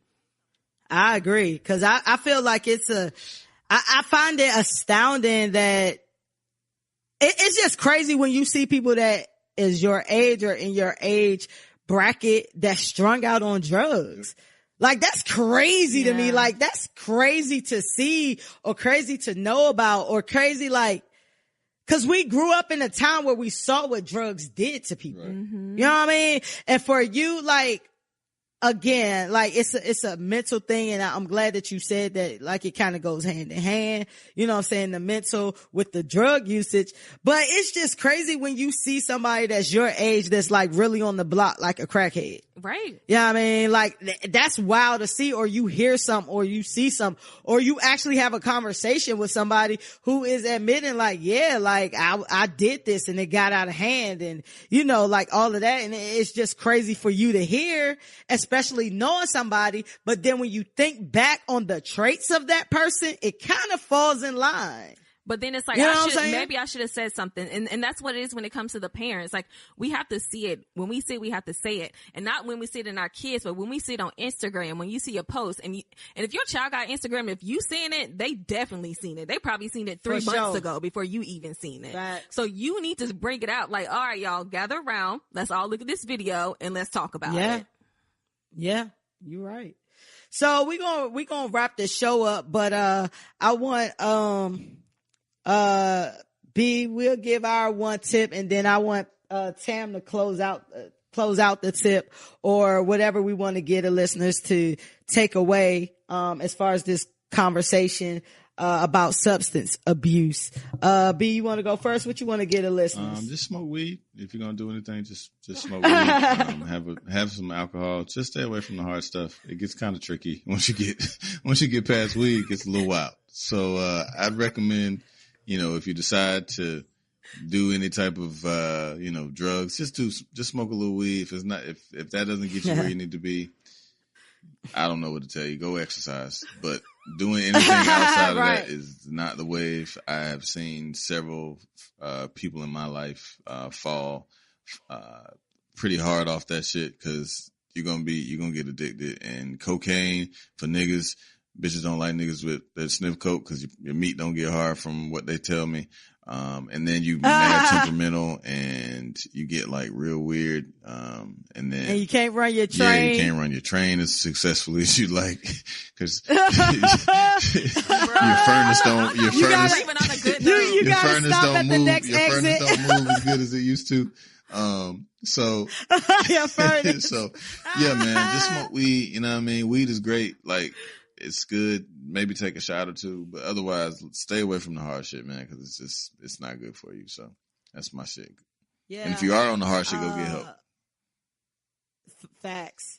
My thing is, understand you, and understand if you have an addictive personality, because kind of what B and Tam said, like, you know, you kind of get caught up in some shit, you know what I'm saying? And that can be alcohol. That can be, you know what I mean? Like, whatever your addiction is, like, try to funnel that towards something constructive. Like B said, maybe it's exercise. Maybe it's creating something. Like, you know what I'm saying? Once you get locked into something and you know you have that personality, try to use it for something positive as much as you can, but don't be afraid to get help. You know what I'm saying? We talk about weed and we talk about alcohol and we talk about the hard shit, but the reality of it is, and I think B touched on it, but I don't think he really realized what jewel he hit there was, like he said, he wished he never started doing weed so early because it made him lazy. You know what I'm saying? And that's a problem too. You know what I'm saying? Just cause you're not stealing VCRs or sucking dick for it don't mean that it's not an addiction. You know what I'm saying? And you got to be able to start and stop some shit, even if it's something that we consider softer, which is not actually softer, I guess, like weed or alcohol. When anything get out of hand is keeping you from being a productive person, a productive citizen, keep you from being whoever you see yourself being in life, then that's a problem. Yeah. You know what I'm saying? And it can materialize in anything. It could be sex that you're addicted to that's keeping you from living your best life. You know what I'm saying? It could even be work. You could be a workaholic where that's all you do and you haven't done anything else. So understand addictions, period. And I would suggest if you feel like you're doing anything that makes you feel like you can't stop doing it, then see some type of help for that. Tam, give us the knowledge. Give us the knowledge. Thanks, Fresh. All right. I know that I talked about in the show, like it being a color issue, white versus black, but in our reality, it's a people issue. And although that it's gotten its publicity because of the way it's got publicity, if that's because of demographics or whatever it is, but this is our time to ride on that and seek the help that everyone needs. Like addiction is a people issue. Mental health is a people issue. And when I say see something, say something, when you see it, you call it out, you say it, you demand that person, you demand yourself to go get help. And you make it apparent to everybody around you where you stand when it comes to mental and substance abuse. I want to thank you guys for leaving me on the show. Oh, yeah. And thank you for coming. Pleasure having you. I wanted to plug 1 second that I am having a mental health forum and wait, we didn't cue you up for that. You don't just jump in with your plug. We was gonna cue you up for that. This is paid ads, Jack. What you mean? Go ahead. We'll let you go now. I was gonna cue you up a little bit later, but go ahead, do your thing. I'm sorry. Do your thing. Tell us where we can find you. Let me cue you up. Tell us where we can find you, where the people can locate you, and plug whatever you need to plug. Go ahead. So you can follow me on Lynn Therapy. That's Lynn, Lynn Therapy, standard spelling. And on September 30th, I am hosting an event in Eflin, North Carolina that is very near Mebane. It is going to be 3 to 5 p.m. at the Eflin Chiefs Community Center, and it's an open mental health forum. So this is a great opportunity for everybody in the community to come out to ask any questions that you want to ask to mental health professionals. We're going to have bishops there. We're going to have clinical social workers. We're going to have people that are actually been dealing with mental health by themselves. So it's a great opportunity for not only to get resources to what you need help with, but also ask those questions. Please come out and support. There may be some prizes in store. Yeah, that's September 30th, 3 to 5 p.m. I got some people in Eflin. If you if you give me the information, I will try to put it in the show description. Perfect, thank you. So send me that if you have a link or something that people can go to. Send me that, and I will be in town that weekend. And if B Hill and I we have a photo shoot coming up. Yeah. So if our photo shoot it does not conflict, I'll come and I'll make sure I'll ask Tiff can B Hill come. Show up and show out. Yeah. But I want to thank y'all for listening to the show. Make sure you subscribe to the show, and follow us on social and follow us period at the Ain't Shit Show. And we're on Twitter, IG, YouTube, SoundCloud. But I have an announcement. B, can you give me a drum roll? Hey, you better than I thought. Drop my damn mic. Goddamn. 808's hitting up this the podcast. Right. You 808s and heartbreaks over here. The podcast is now on Spotify. Oh, we litty. Google Play. On your bitch ass. And by next week, we'll be on iHeartRadio.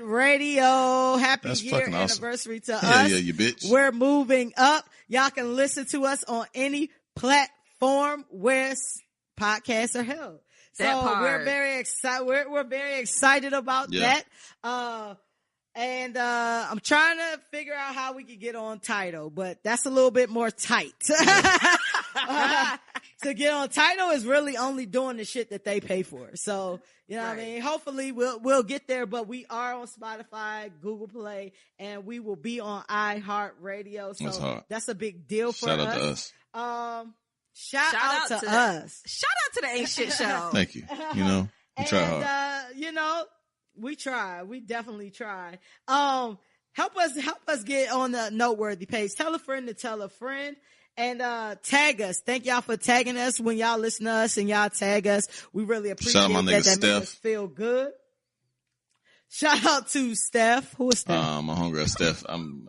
She got a weird Instagram name. I forgot her shit, but shout out to her. No, she might not want you to give that out. B Hill will say anything on here. He don't care about people's privacy. No anonymity on and this what they may or may not you want. Friends with me, nigga. This shit for life, nigga. Right. He just be throwing out people's names. I be looking at him like, nigga. But anyway. But you gonna say, Tam. Shout out Steph. You don't even know who Steph is. I mean, if my nigga shouting her out, I'm shouting her out. And love. then I'll deal with him later. She always show love. But thank you, Tam. I just bit my fucking tongue. Thank you, Tam. You're rolling. That's Tam why you B rolling. for rolling with us. It was a good show. Hopefully we were able to spread some awareness about substance abuse. And I always try to leave y'all with a quote.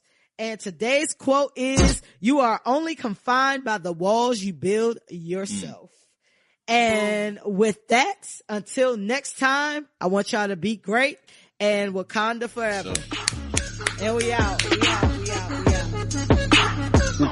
Wakanda forever.